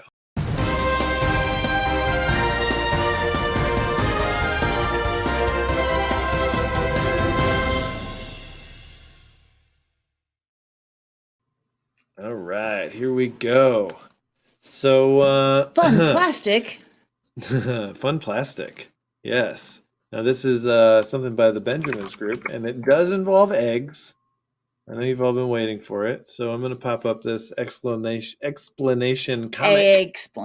Egg-splanation, and I'm going to egg-splain it to all of you. This unique non-plastic toy is part of the Fun Plastic Collection 2022. Discover the exclusive digitized plastic toy inside your Eggvolution NFT. Wow. So they finally revealed, Benjamin's group has finally revealed what's inside the Eggvolution NFT by presenting the Fun Plastic Collection by Zigor. You can send your egg to the machine to reveal your exclusive digitized just plastic like a claw toy. Machine. The fee is 1 ADA. But you can send up to 50 eggs to the machine in one transaction. You got 50 and the eggs, fee you're will rich as remain hell. 1 ADA. November 1st, 2022 is the last day that you can voluntarily hatch your egg. After that date, all eggs will be hatched, whether you like it or not. What's the point what's the point? I guess you want it earlier. Yeah, mid-date. Am I right? Yeah. I got a couple nitties from the very first sale. And to me, they mean something, although they're just the same as all the other ones. I do get that, but I thought, because it seemed on the website I was watching some last night where you can keep it an egg too. Is that not? I'm not sure. I mean, it says all eggs will be hatched. Yeah, it says all be. And look, it says part of the profits obtained from Fun Plastic will go toward cleaning the oceans of plastic, something that is very necessary. So, I'll just keep reading here. The history of Fun Plastic goes back to the 80s when the little plastic toys were the biggest surprise for a lonely little village boy. Every Sunday, he looked forward to his chocolate egg surprise and watched his collection grow bigger and bigger every day, until one day his collection of plastic dolls disappeared during a house move. From then on, all his efforts were devoted to finding it. This little loner never found his lost collection. Terrible. Please read carefully. Toy not suitable for analog habits. Suitable for all ages. This toy does not present any danger to your health. None of its parts can be ingested or inhaled. Huh. Inhale an NFT. Joking hazard somehow. Okay, let's go to the next one. Fortune Freaks. All right. I do love a fortune. So Fortune Freaks is a collection of unique hand-drawn fortune cookie NFTs. Just like a real fortune cookie, each NFT features a completely unique fortune. No roadmap. This project came about whilst the founders were working on another secret CNFT project, soon to be announced. And they thought about creating something fun and affordable with a limited collection based on the love of the art. And the drop date for that is Saturday, March 19th at 9 p.m. UTC. 21 ADA each, and there will be 1,111 Fortune Freaks, including 7 one-of-ones. Limited. Very cool. And the one we have here in the news doc is Adversity is the parent of virtue. Agreed. Interesting. All right, sea bunnies. Here we go. Sea bunnies are the cutest handcrafted bunnies to hop on the blockchain. Aww. And also, there we go. These NFTs feature photos of needle-felted bunnies made from real wool fiber with varying backgrounds and different color borders. Them. In the collection, there are 25 golden sea bunnies. Oh, they're so cute. That can be redeemed for a matching felted sea bunny. Any holder who claimed their IRL sea bunny can submit photos of their bunny to possibly get posted on social media. Oh, well, that's awesome. So they're actually IRL. You get, the real ones, holy potentially. shit! I would the golden love ones. that. So that's what's up. You get a golden one, you can get a real one. Yeah. And if they decide to use your photo, they'll pay you 2 ADA. So take those pics, and it won't be hard to get some cute ones. There are plans for a future airdrop where additional golden sea bunnies will be included. These can also be redeemed for bunnies, IRL. The project was created by a husband and wife team who love making things, clearly. Mrs. Sea Bunny designed and handcrafted each bunny. Mr. Sea Bunny takes care of the website and socials. Wow, she's awesome. That drop is happening tomorrow at 3 p.m. UTC, 50 ADA apiece. 250 sea bunnies available. So you have a 10% chance to pull a gold and get a physical version. And they have little stories. The Adam takes care of his soulmate. Happy wife, happy life. He once told Leonardo da Vinci that a life without love is no life at all. Okay. Damn, they're freaking adorable. So we're just going to look at this one, even though it's very... Okay, so season 2 of Kama Zutra brings a new style, new animals, same fun and silly, not safe for work NFTs. So they'll be fully animated in 4 different rarity versions. 69 supply, not surprising. That drop is tomorrow, and the price is 20 ADA. So there you have it. That tiger is going. That tiger's having a good day. Let's check out ADA Minions. ADA Minions, very cute. So basically, the year is 2055. The ADA Minions were sent into space by the Cardano Foundation to save the freaking moon. We have to save the moon. We have to go back to the moon. The ADA Minions successfully removed... Save the moon, save the world. Yeah, that's true. The ADA Minions successfully removed debris that was covering the orbit around the moon. On their way back to Earth, their ship got hit by an asteroid, and this caused the ADA Minions to malfunction. They are now scattered all over the surface of the Earth, lost and disoriented. This is their second drop, and there are plans for a third collection and animations. And that is going to be today at 5 p.m. UTC, 35 ADA, 2,200 NFTs. Yeah, it looks live now. Looks like it's live. So if you were to click on the mint button, presumably this would work. Yes, there it is. All right. And looks like about 500 have gone so far. So it's happening. All right. And last but not least, this is a wonderful piece of work that my mom put out there. She has been doing a lot of different artwork to raise money for Ukraine, and this is her third piece, or that she's done a couple of fungible tokens. These though will be non-fungible, so there will be 5 of these created. There'll be 45 ADA each. 100% of the profit after minting fees and all that goes to Help Pool, who shelters refugees from Ukraine directly and often posts updates. She has been very involved in fundraising efforts, and this is one of the coins that she created, and this is another. I love that one so much. Oh my God. So if anyone's interested in any of these things, just send her a DM, because it's really, for many of these, it's pay what you want. That's really beautiful. And you'll get a token, and that money will go straight to these folks. And she's, she hasn't brought in thousands of ADA, but she's definitely got a little bit going, and that's and it's all just every piece starting. Every piece helps. So is your mom going to a CNFT con? Oh yeah, yes. My mom's going. My stepdad's going. That'd be awesome. We've got the tickets, so can't wait. Yeah, I really want to meet you. It's gonna be good. Before I did do a little bit more looking into the fun plastic thing. Oh yeah, good. So, let me share my screen one more time. I don't know if I'm going to show too much. And I messaged Cash too to try to get info, but I don't know if he's getting back. But it looks like you can. Oh my God! Yeah, so there's this whole machine. So Whoa. Fun plastic, and you basically can either return it back to the initial egg form, and it says this decision is revocable. You can Eggvolute.